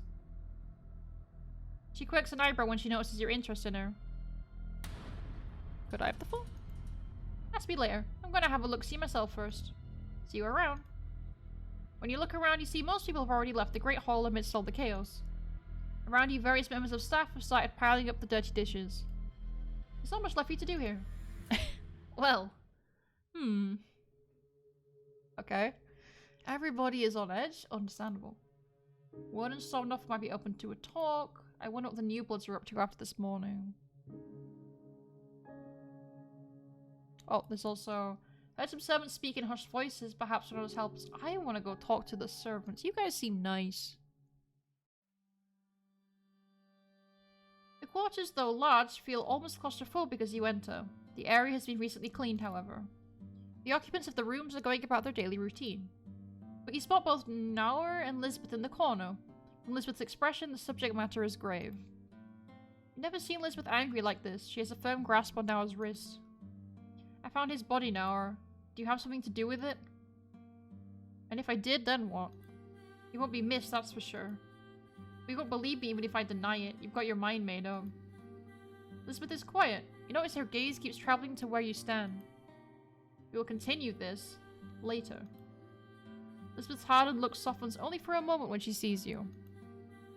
With an acknowledging nod, she exits the quarters, leaving you standing there. You notice one of the servants, Chris, come to Naur's side. You also notice the two are looking right at you. I trust you'll keep quiet about this? What did you do? I did everyone, myself included, a favor. You weren't exactly his #1 fan either, if I recall from previously meeting you. And anyways, he won't be missed. He was an embarrassment to the Old Bloods anyway. We did them a favor. They won't see it that way, Naur. You know that, don't you? Chris has a point. Naur all but scoffs at your statement. Chris attempts to placate her, but it seems the damage is already done. Figures, he flashes one smile at you and it's all over. You people will never understand. This isn't something I enjoyed doing. You're up to something, are you? Naur wordlessly steps to the side to reveal the contents of the table. You can't make out a lot, but you notice familiar names on the list. Members of the Old Bloods. Naur, what we started with Patrick, we have to finish. We have to do it for Chris. Well, we have to do it, Chris. We've come too far. What are you up to? You hear Chris let out a frustrated sigh. Naur chooses to ignore his silent objection. Something or rather all of us should have done a long time ago. We're sick of being their playthings, their trophies who they can command at the drop of a hat. We're going to fight back. Will you help us? Will you join the servants? Oh. But from the sounds of it, that's going to involve killing people, and I don't want to kill people. I don't really... Can I do a pacifist run? Is that possible? I don't want to kill people. I guess no, it sounds dangerous. It is, but it's a risk you want to take. I understand though, not everyone's cut out for this. So when the time comes, just keep your head down and let us do what we have to do. Take the favor, offer and say nothing more. It's best to keep your head down right now. You exit the quarters, still not sure about what you walked into. One thing is clear, however, the plan will change the course of the convergence. If it comes to pass. Okay. Well, I mean, I'm not killing anyone. So it's probably fine. Do I want to know what P is up to or do you want me to find out? No one better be trying to poison the food. The Old Bloods are in need of something. I want to know what P is doing. Hey P, how's it going? What were you doing in the graveyard again? The November weather is always terrible in this country. November is a void between the joy of autumn and the comfort of winter. That's a pretty good way to describe it, yeah.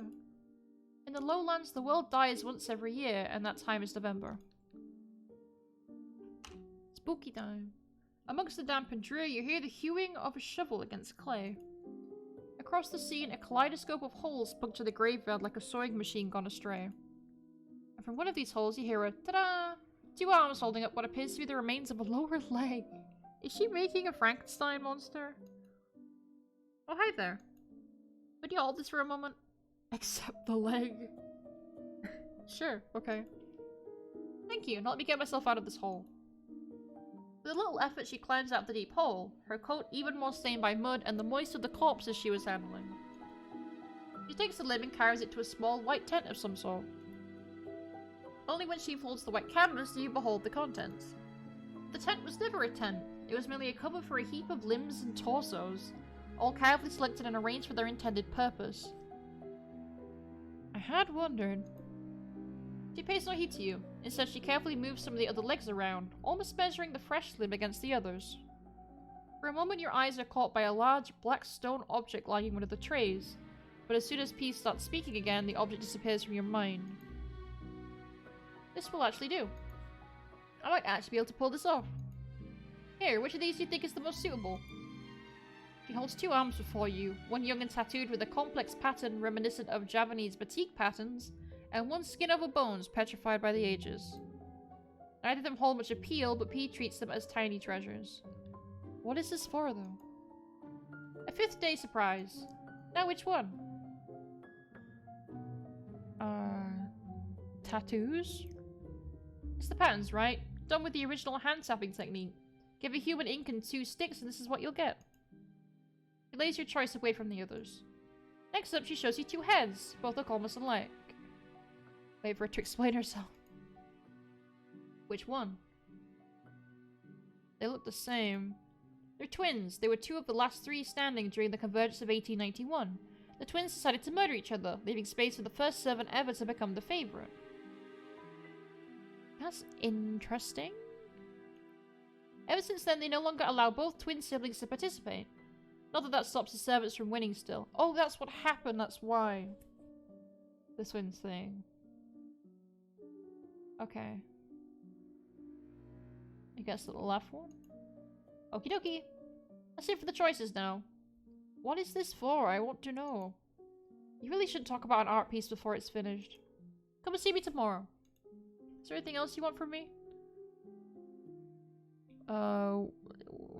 Yeah, let's just shoot the shit about your family, I guess. We're a sorry bunch of rejects always pushing to the next creative frontier. Anyone particularly want to know about? Floris. Floris is just being Floris. I don't think he's been sober for years now. I thought he took a lot of drugs. Whew, you should see his morning routine. But he keeps us together and not fighting all the time. He knows when to act. Okay. From Isabel? Isabel is a psychopath. Was Isabel the one who was like, I'm not racist?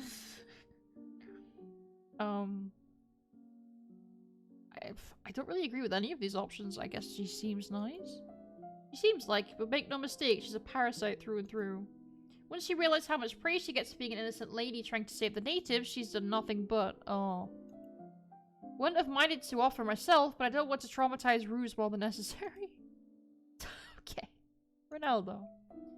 He's just a bit special. You know, a sensitive boy. He also hasn't produced anything noteworthy in the last decade. At least he stopped using his body as a canvas. That was embarrassing. Supposedly he's doing something special for this convergence, but I haven't run into him since the introduction. Okay. Harsh. Ruse. Ruse is definitely my favorite acquisition to the family. She's still young, but she's promising. As long as Isabel doesn't ruin her life even more. Who was Ruse again? I'm trying to remember their face. Better go wait so they can try to keep corpses. Thanks, Grungy Fred Games. I sure will. But yeah, thanks for stopping by. I appreciate it. I guess screw Isabel. I don't know. Isabel is a curse, but you can't kill a curse. Believe me, I've tried. Who's Rose? Oh, is that how I pronounce it? I'm so sorry. Rose.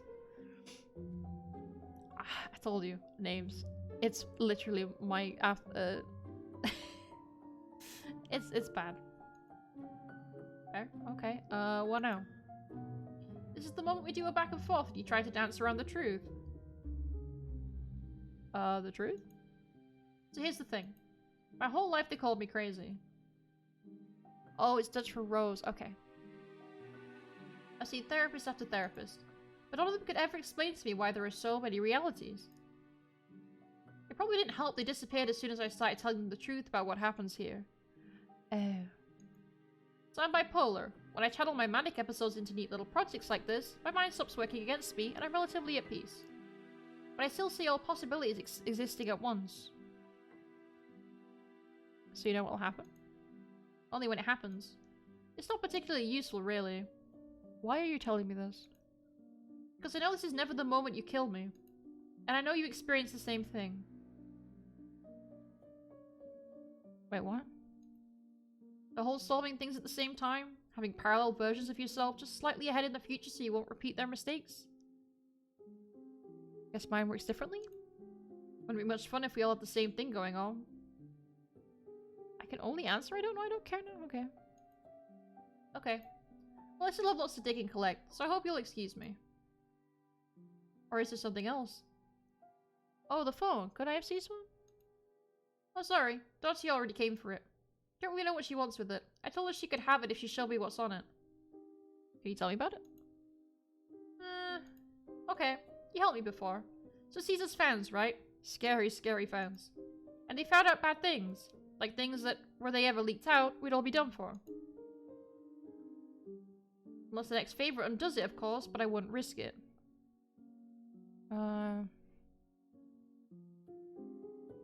How did Cease get a hold of it? Teenage boys and girls are willing to go a lot further than I give them credit for. It's the new millennium, baby. Anyway, have fun attending Cadmo's birthday. Oh wait, before you go, do you have a gift for him? I don't. Have this. She hands you a satchel. Inside is an off-colored ring. I don't know if it's just a ring or something special, and something weird will happen if you give it to him. But you know, at least you'll have a gift. I'll see you then. Good luck. Something weird? What do you mean something weird? Why would someone think of taking a bath? I witnessed C sneaking off to the armory, silly boy. His phone can change everything. Is this how we, like, dismantle the family? Because that would be good. But Dorothy has the phone. Not C's. But I don't know who's cleaning themselves right now. I'm gonna take a drink one sec.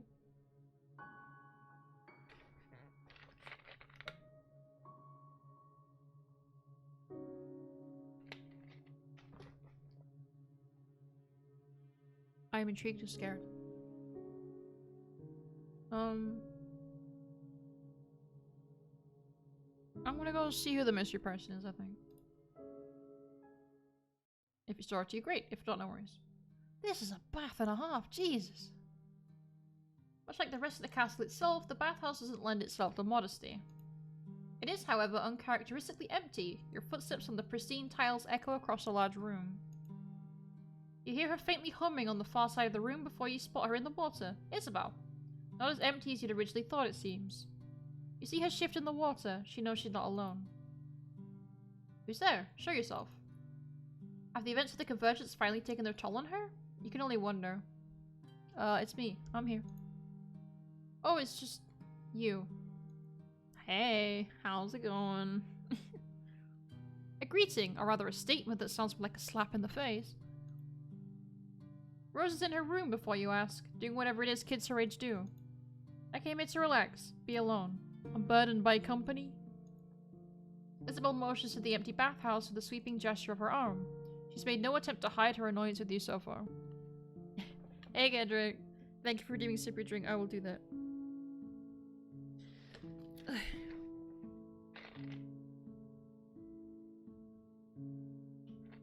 I love visual novels, but they kill your throat.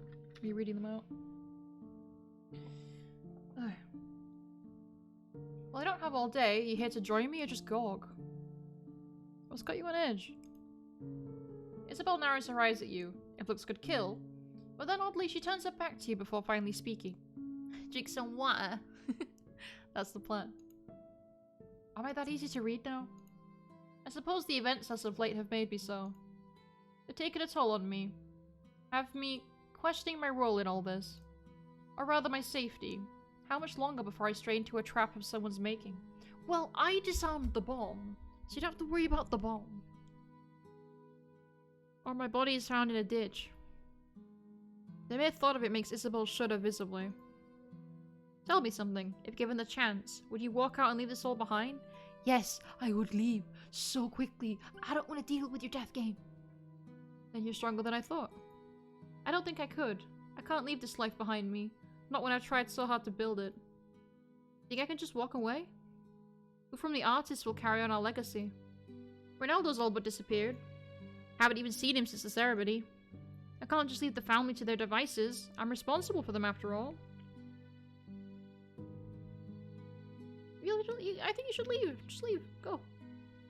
Is that a threat here? Does the alternative spell the end for me? No.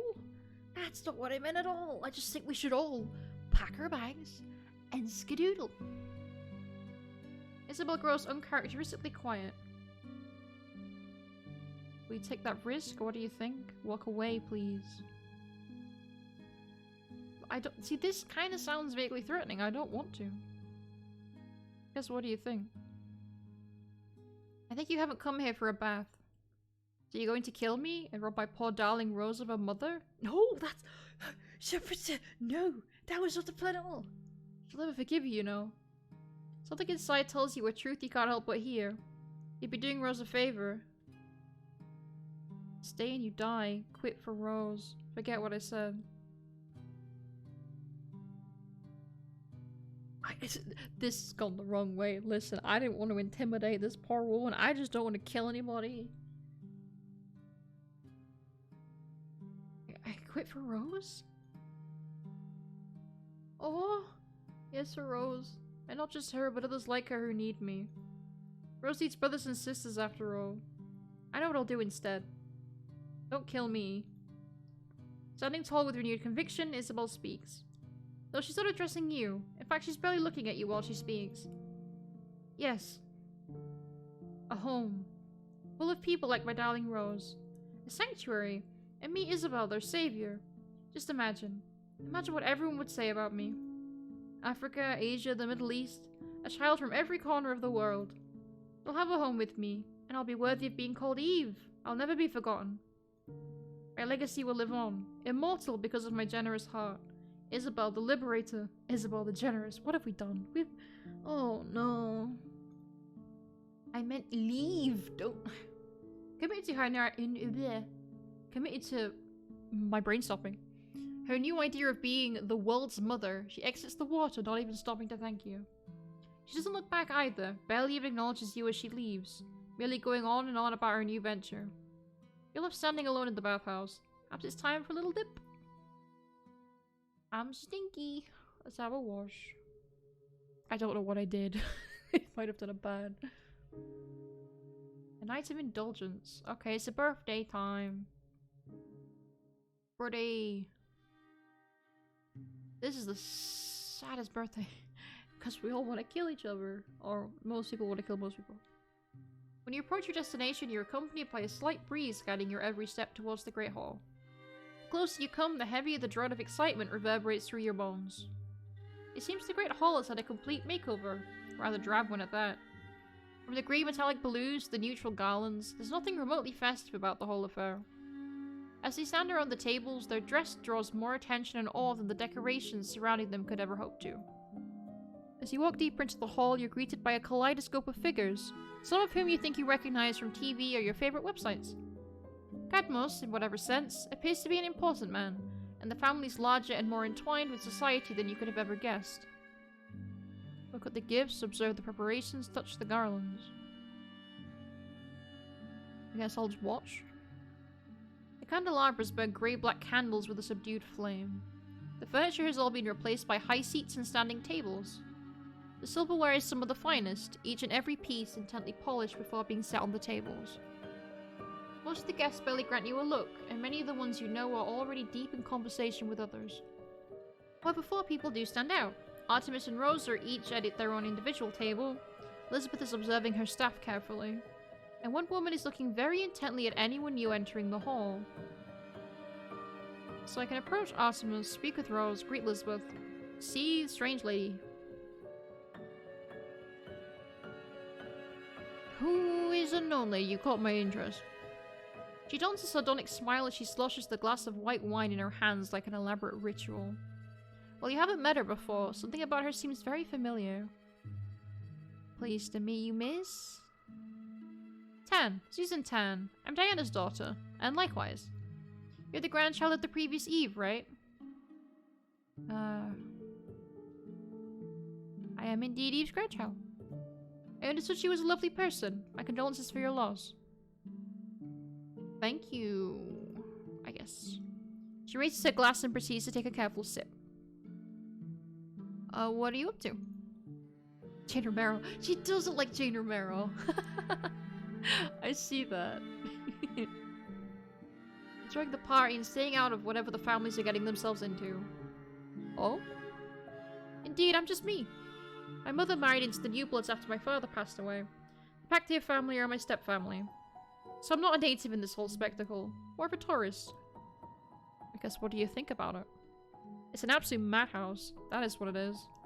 If you told me that every decade or so, 4 prominent Dutch families would get together to duke it out in a castle in North Brabant, I would have called you mad. And yet here we are. She raises her glass and proceeds to take a careful sip. Diana must be a great mom? Okay, sure. She's a roller coaster, I'd say. But the only real disagreement we're having is over my choice of career, so I could have had it worse.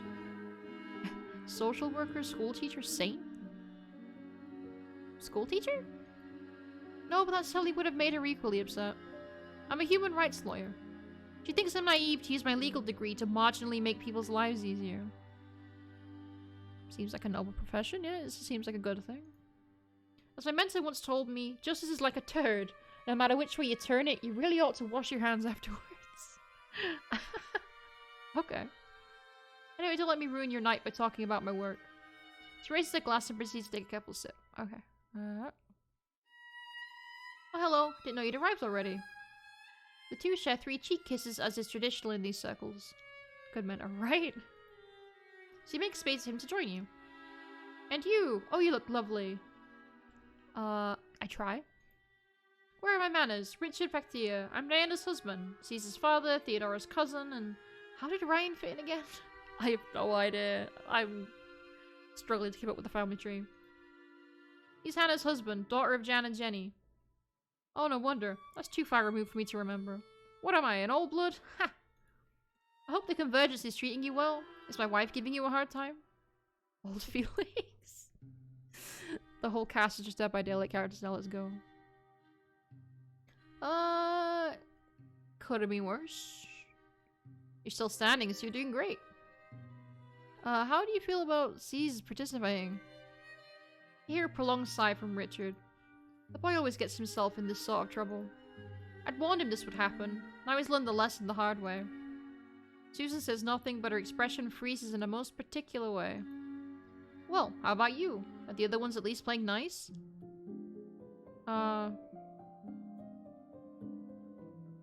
It's so peachy. Peachy? Oh, okay. Actually, now you're here anyway. Have you considered joining my family yet? Still considering it, but thanks. Don't take long unless someone makes the choice for you, if you know what I mean. Would they kill me? I don't want to join anybody. He raises his glass in your honor. But Susan, tell me, how are you, my dear? Haven't seen you in months now. The conversation soon concentrates on Susan's business. It becomes apparent that Richard's solutions are very unlike Susan's. The dialogue becomes terser, despite the friendly appearance of both. It's probably best to leave the two to themselves.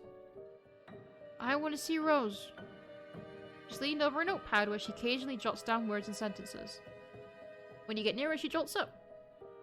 I don't think I've met you yet, but you look cool. Oh, hi.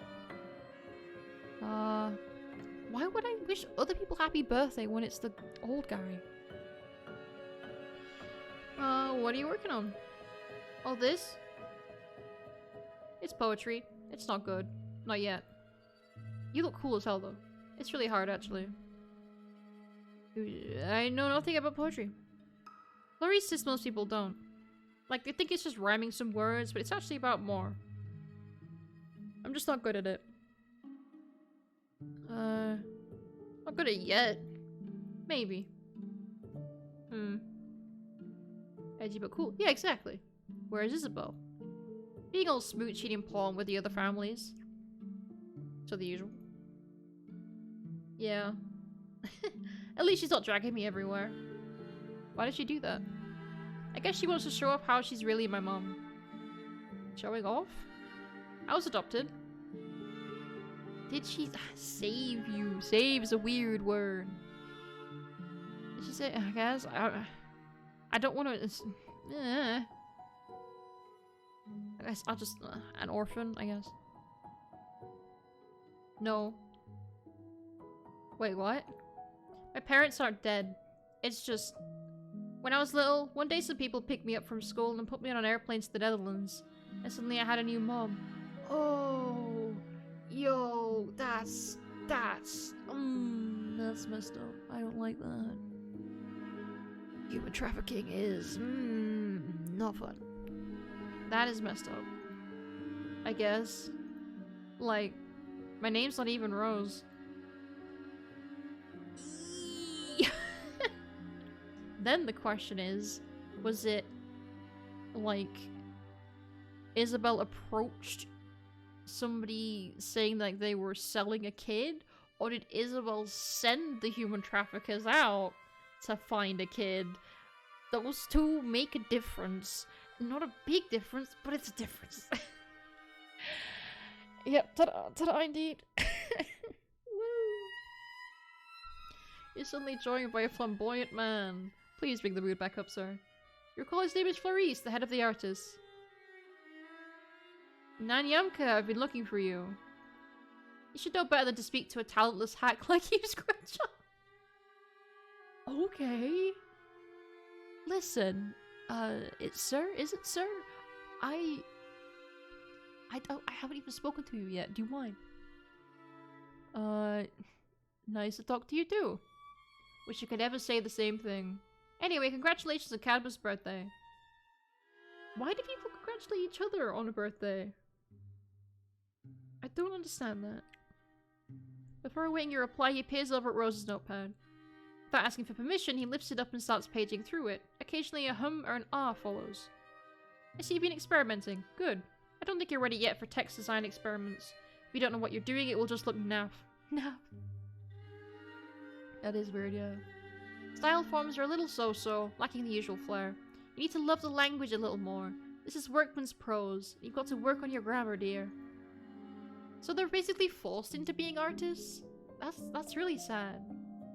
Like, that should just be something you want to do. Regardless, this is miles better than what Prudentia and Roy were producing at your age, so keep going. Congratulations, is a Dutch custom. Right, okay, I thought it might be that, but I didn't want to assume. Thank you for clarifying. What are you still doing here?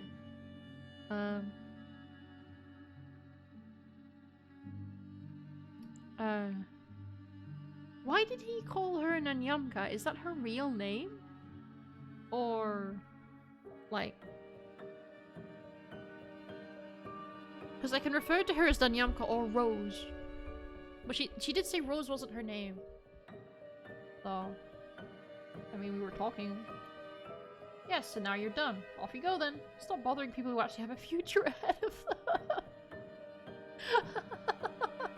What an asshole! His gaze shoves you back to the main floor of the party. Who's next, if anyone?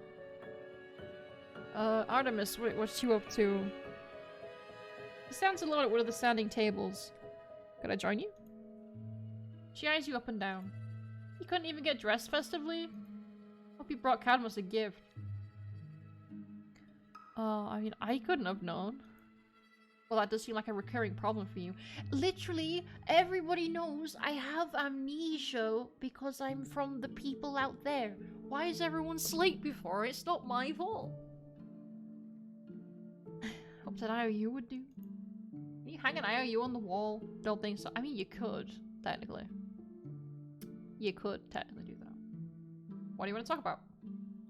And please don't start with this whole we can team up business. Unlike you, this is not my first rodeo. And you have nothing I could ever be interested in. I have a great body. What? Is that meant to be flirty or like, I'm strong, okay? I got this. I'm sorry about Ava. I'm not even, no. I'm not doing it, man, no. Sassy would be pretty fun. Okay, fine. I'm sassing her. She eyes you up and down. And then you'll stab me like what happened to dear old Patrick. No thanks. It was not flirty, but that's okay. Okay, I'm sorry about Ava anyway. I bowed to peer pressure. Hope you guys are happy. She was just a servant. Nothing worth feeling bad over for too long. But you loved her, right? That's what you said. Yeah. She was there when she needed to be, and that was all there was to it. Yikes. Ugh. Don't close your feelings all. What's with you and Ava? Nothing? Not anymore. Okay, I guess that was... I didn't know if it would give me any more dialogue. You're a winner? Always am, always will be. Don't mistake the likes of the twins, Patrick or Warden, for what my family is truly capable of. What have we learned today? Peer pressure always works and it's always good. I wouldn't let that be the takeaway. So you're not just half pricks? Damn, okay. And what is that? Imagine, generation upon generation of greatness, all accumulating into only a few individuals. Surely it would be quite frightening if you'd have to face a group of people who'd use those centuries of knowledge and preparation against you. Fortunately for you, there's only one of us who actually bothers. So the others don't? They've been given everything in life, and rather than build themselves up to be the best, they moan and squander. And that's why I will win, and they will not. Anyhow, I have some other guests to entertain. See, she's joined by a delegation of fancy-looking people. From her posture, it's obvious she does not want to be associated with you. Okay, Elizabeth, how's it going? Can I help you? This is the worst week ever. Literally.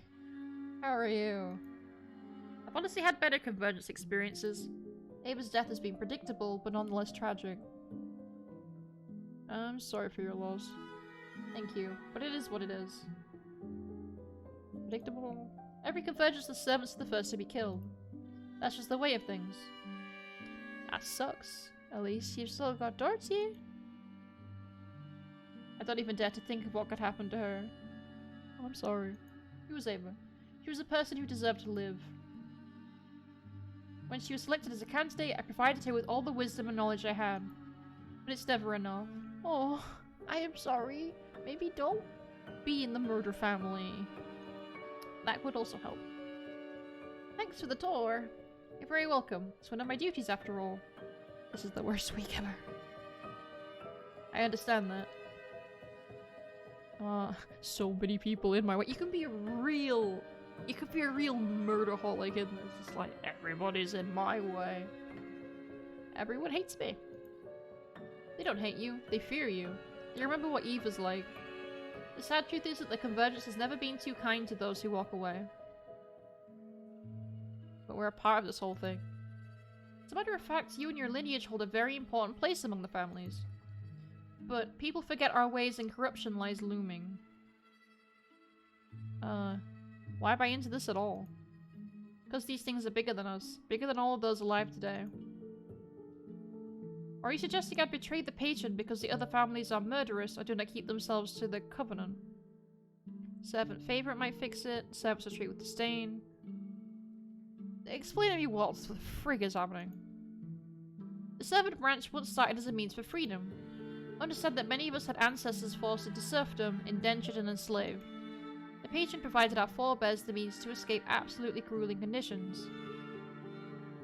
But why remain then? Because we still represent one of the 5 aspects of humanity. To leave is to betray the patron and all the sacrifices those before us made.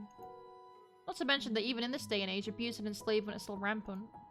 I mean, yeah, but you don't have to have it here. And as such, all those who serve in desperation should still find elevation among us. But I want you to understand the family started with mutual respect, with the understanding we need each other as much as we need ourselves. Listen, to truly understand the dynamics between the contestants, the families, and the history of our customs, I will have to tell you the truth about your mother. The truth! What does she have to do with it? More than you'd imagine.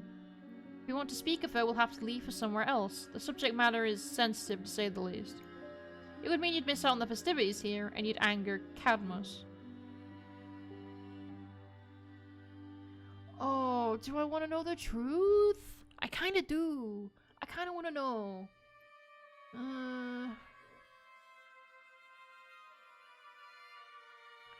Does it matter if I piss off Cadmus? Does it really matter? I didn't get him a present, so...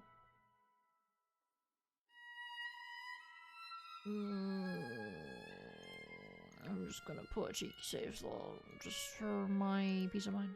Even though I might be able to go back. Tell me. Very well, follow me. I need to know the truth. While the festivities are in full bloom, Elizabeth takes you outside through one of the many doors of the Great Hall.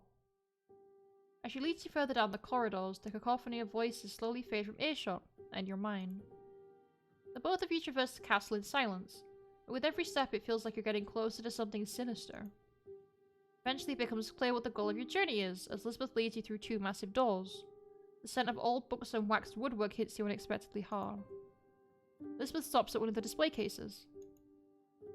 Inside the case is an old book with a frayed hard leather cover, open up to display a page filled with neat but entirely illegible handwriting. I realize that for you to properly understand your family, I should speak of your lineage, how much you know exactly. No one likes us? Dislike is merely a cover for a much deeper fear. Your lineage is a special one. It didn't always exist, sometimes it never does, and when it does not, it will make itself exist. What? It didn't always exist, sometimes it never does, and when it does not, it will make itself exist. So, they don't want people to leave the family, but... So do you just become those who walk away? They can kill us, but not the idea. That is exactly it. As we speak, there are hundreds of you out there, unaware of what their ancestors walked away from. And every generation more walk away to forget. Why did they leave? Why do you think they leave? Many believe they can't deal with knowing the true origin of their wealth. So you can understand that some here believe the mere existence of your lineage is an affront to their position and the patron. And to ensure that not more leave, your lineage is deliberately culled as soon as you grow too dangerous. Excuse me? They kill us? They exterminate you, or at least they attempt to. The page you see before you is a declaration, a promise that all those who betray the patron can never truly leave. And that is the truth behind your family. What? What lineage am I? That's irrelevant. All evidence you've been a part of anything has been erased. This way I can join a family? Exactly. It's honourable for a family to bring those who left back into the fold. Of course, for the convergence to function, there must always be 5 families participating. Your true acceptance into the family of your choice will occur after the convergence. Can I ever leave then? How will I be free? Win the patron's respect, become his favourite, or align yourself with a winner who will aid you. Though arguably walking away and forgetting is to provide yourself freedom as well. But then I could get murdered. Why did no one tell me? Honestly, because not everyone knows the truth behind those who left. Much like how many have forgotten the position of mine. How does my mum fit in? Mostly through your grandmother. By understanding why you are special, you'll understand why your direct lineage is special. It's been centuries ever since your lineage could bring forth multiple generations before being removed from existence. Wait, you really do just call them, huh? And your grandmother, with her ingenuity and insight, made that happen. She was extraordinary beyond measure. But she was also a deeply cruel and vicious woman. Follow me, for the following I should never speak of without her knowing. She leads you away from the library without another word. Soon enough you get to corridors very familiar to you, and the place she leads you is a place you'd have preferred never to be in again. For it's the chapel she takes you to. As you stand there you witness once more Eve staring down at you, her dress still stained with old corpse blood. Elizabeth observes Eve with a certain reverence. I told you earlier that the killer of your father was here. I might have twisted the truth a little. Did our grandma kill her dad? Excuse me? That's rude. I needed a drink because my throat is burning, but Jesus.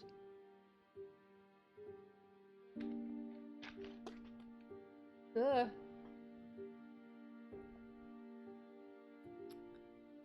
Better be a good twist. I'd warned you couldn't trust me, but let me explain my reasoning. I'll tell you the truth, but had I told you the truth before, you could have left before the convergence. And you might understand now how I could not have risked that. Just explain. Before I start, you must understand this. Your mother was always there for you. Don't ever forget that. Now listen, when Mathilde became Eve, not everyone was happy. Your father in particular was horrified with what his mother had become in order to win. He naively wanted to spare you the same fate. He prepared himself during the 5 days of the convergence. He arranged new IDs, hotels and hideouts. He had left nothing up to chance. And during Eve's coronation, when everyone had gathered here in praise of the new favourite, he forced you to go with him. He stole one of the cars from the staff and left, onto a new life far away from us. He had prepared for everything, taken everything into account, or so he thought. Your father died that night in a car crash. That was never a lie. But it was not an accident. Who did it? Your mother told me she was surprised at how agitated your father was. Surprised because once her mother-in-law would become the Eve, everything would change for them, for the better. Your mother, you see, was raised in poverty of love and wealth. She never quite understood why she'd been wooed by your father, not until the wedding. She saw what the families could provide and believed you'd always be safe. She never wanted her childhood to be yours. Your father's agitation became noticeable to other people. People like Diana, Cadmus and myself. It was Cadmus who then spoke to your mother. He demanded of her to talk some sense into your father, or else he'd take everything from her, including you. There was never one person responsible for the death of your father, you understand. But it was your mother who drove after him. She who forced him off the road and caused him to crash into the tree that became his undoing. Jesus Christ. Okay.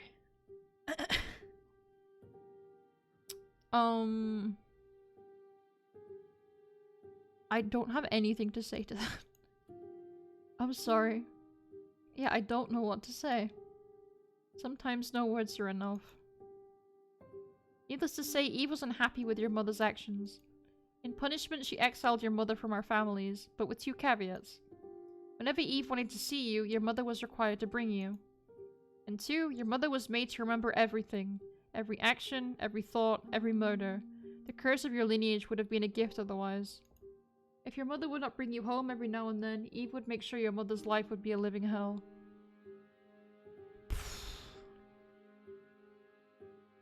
What about my mother's death? I thought it was suspicious too, so I did my own investigation. Ironically, by all appearances, it was an accident. No one killed her?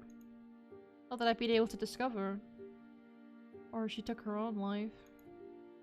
I know you'd prefer to have more closure and more answers. This is all I can provide to you. I mean, thanks for telling me, but Jesus. I wish it had never been necessary. I need time to think. Of course. Elizabeth leaves you behind. The corpse still stares down at you, her gaze piercing into your soul like no living being has before.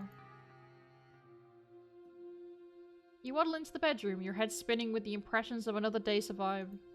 Only barely do you remember to lock the door behind you, ready to pass out for another night. As you lay there waiting for dreams to take you afar, something in the back of your mind feels strange. As if something else should have happened. But that's for a different life and a different journey, would you not agree? What are you on about? Not all paths can be walked in a single lifetime, much like not all plays will be performed through a single playthrough. Yeah, because I missed the party, but I'm going to continue. Rest well, for another day of convergence shall come. Once the darkness becomes too much to overcome, you drift away into the void. Well, that got a bit heavy. This time your night is spent with your grandmother. In your dreams, she keeps switching faces, from friendly to angry to happy to dead. Your conversations are confusing and messy. You keep asking her for advice, but everything she tells you is muddled. Through the disjointed strands of sentences, you do find one sentiment echoed. Satisfaction. Suddenly a series of knocks on your door wakes you up. But instead of being greeted by friendly staff members, they lift you from your bed and draw a pillowcase over your head. You're forced to walk down the stairs, then a long route to wherever. Excuse me? Once the pillowcase is removed, you find yourself back in the Great Hall. Rather than an angry Cadmus, you're surrounded by armed members of staff, and you see the other contestants being kept in small groups. You don't remember it ever happening to you before, but if you'd have to take a guess, it appears you've all been taken hostage. Oh! It's the Servant Uprising! Yes! Okay. I was gonna end, but I want to see what happens. The best of your guess is that birthday did not end the way it should have. Regardless of their current venture, the members of staff come and offer you some coffee and a plate of exquisite pastries. See, they do have the capability to poison stuff. But would they poison me? I don't know, I'm okay. You continue your morning hungry. The others are enjoying the same food. You can make out a discussion held in hushed voices. But the only thing that truly matters is what you want to do about the situation. I want to win, I want to ride it out, I want to stop them, I want the servants to succeed. I don't know. I don't want to stop them. This is kind of cool. I don't care about winning.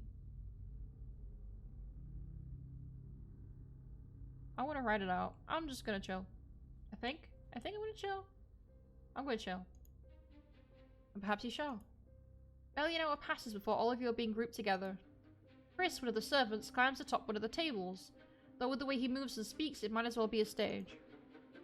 Good morning, everyone. We hope you've had a rejuvenating sleep and a very pleasant breakfast. By our planning, today might be a little more boring than you might expect from the 4th day of the convergence. However, we'll of course do our best to assure you, our esteemed guests and family members, will have the utmost unforgettable stay. Now have some necessary measures. A group of servants approach the old bloods among you again and move them away from the rest of your group. Soon you yourself are joined by the artists again. Oh, Eve's grandchild, you survived the night. The most important question. Do you know what P is building? No idea. Honestly, I don't care to know. Where were you? I had my own business to take care of. Business? Indeed. He smiles with the feeling there's more behind it. What now? Wait until it's all over, I suppose. They won't let me go. I told you it would be pointless. At the very least, Florice got out before he started ripping people's faces off. What? Florice can grab someone's attention. Forever. It gets messy very quickly. What? Okay. What do you suggest we do? I don't want to stop it. I'm quite happy. What do you want? The best approach is to get them to kill a candidate. Instant game over for them. But otherwise, you'll just need to be very clever with your words and your actions. Or... He takes out a pocket watch and checks it. Briefly, she looks bemused at the thing. She shakes it as if it was broken somehow. Oh shoot! Was something supposed to happen? I left a present in the courtyard, but either it didn't work or someone got to it already. That was me! I got the bomb! Oh, that was yours? Hope you have other bright ideas to get out of this. This is in my benefit. Maybe the family heads. Let it play out. I'll talk to Chris. I'll have a chat with Chris. Please do, because I'm about to eat myself in frustration. What will it be? I mean, can I talk to Chris and be like, yo, this is fine? I hope so. You're welcome to Chris's stage. It takes several tries before you have his attention. Oh, he's grandchild. How can I help you? Where's Dorothy? I want to know. She decided she was too good for our plans, so she left.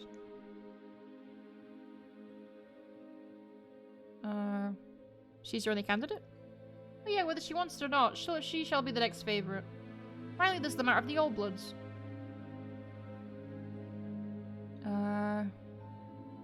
Watch how everything unfolds, say nothing, let's deal with them. I'm just gonna watch. I'm gonna be really passive. Sure, I don't care. Take a step back from the whole charade and watch, waiting patiently for things to start. Time for the show! Theodora attempts to undertake some sort of action, but soon enough 2 different guns are trained on her. All in all, the servants have everything frighteningly under control. They start gathering all the Old Bloods again and they're led towards the center of the room. The remaining Old Bloods kneel down before you, guns trained on them to react to their every move. Now it calls everyone to attention. With Ava gone, Dorothy remains the only option. Sure, continue. A short moment later, Dorothy appears again and casts a look towards the Old Bloods. She agrees to retain the hostages and to claim the position of the next favorite come coronation. It is over. Is this how you had envisioned it? I want to see it till the end. Sure, why not? Commitment. That's what I like to see. Hell yeah. Servants, servants, woo!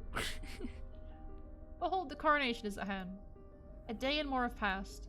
Like a well-oiled machine, the servants take you and the other contestants to the chapel. The high priest climbs the stage and proceeds to beckon the candidates. Dorothy breaks away from your group and walks towards the stage. She curtsies before Eve. Then she turns to the crowd. Oh wow, I didn't expect this to happen. I just wanted to survive, but perhaps this was meant to be. I feel honored, and I feel vindicated. I know that many of you believe that someone like me, who I am, what I am, should never rule. I know that I can never truly convince you that not only am I your equal, but I've also proven to be better than you. I'm not going to wait for you to change your mind. Instead, I will put down the foundations so that those after me shall ever enjoy respect. You shall become irrelevant. From the first day of my reign, equality between the families shall be restored. Let us once more represent the core tenets of humanity. She turns away from the crowd and looks up at Eve. Drutin, I'm ready for your gift. She walks over to Eve's body and lays her hand on the corpse's cheeks. Her forehead touches Eve's and Dorothy closes her eyes in concentration. You see her face grimace and her eyebrows furrow in struggle. Suddenly she yells out and takes a few steps back from the body. Is this what true power feels like? No wonder none of you would ever give it up. And yet you accomplished nothing. Well, hello there. You've come to the end of your path, but it appears there was no win for you this time. Do you mean to lose? What do you care? Why would I not care about you, my most fascinating of candidates? But suffice to say that while I'm happy with my new favorite, I think this might feel unsatisfactory for you. What do you mean my favorite? Did I slip up and say that? I suppose I did. I'm confused. That I understand. And in turn you should understand that this is not the end. If you please, once you've returned to the very start and start again. You might discover you... remember things. Ooh. The more you try, the more you'll understand this world and its people, and the more you'll force the world to abide to your will. That is what you really want, correct? For now, good luck, and see you soon. We both know you can never truly leave. Dun dun dun. Okay. I mean, I think a pretty good person won. I didn't really want to take part, but I'll take that, you know? I feel like I got the most passive ending ever. Because I was just like, nah, it's fine. That was really cool. Hell yeah. God, how many endings are there? It feels like there's probably quite a few. Because there's a lot of different decisions you can make. And you can like have all the pictures. Ooh. Oh, that's cool. Those who accrue, those who lead, those who create, those who serve. That's neat.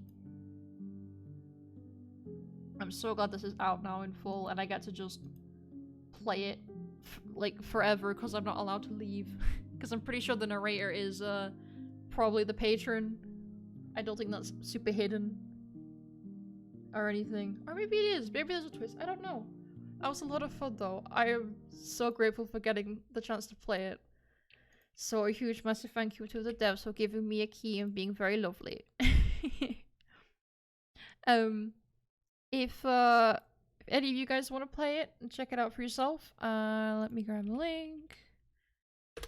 Bam.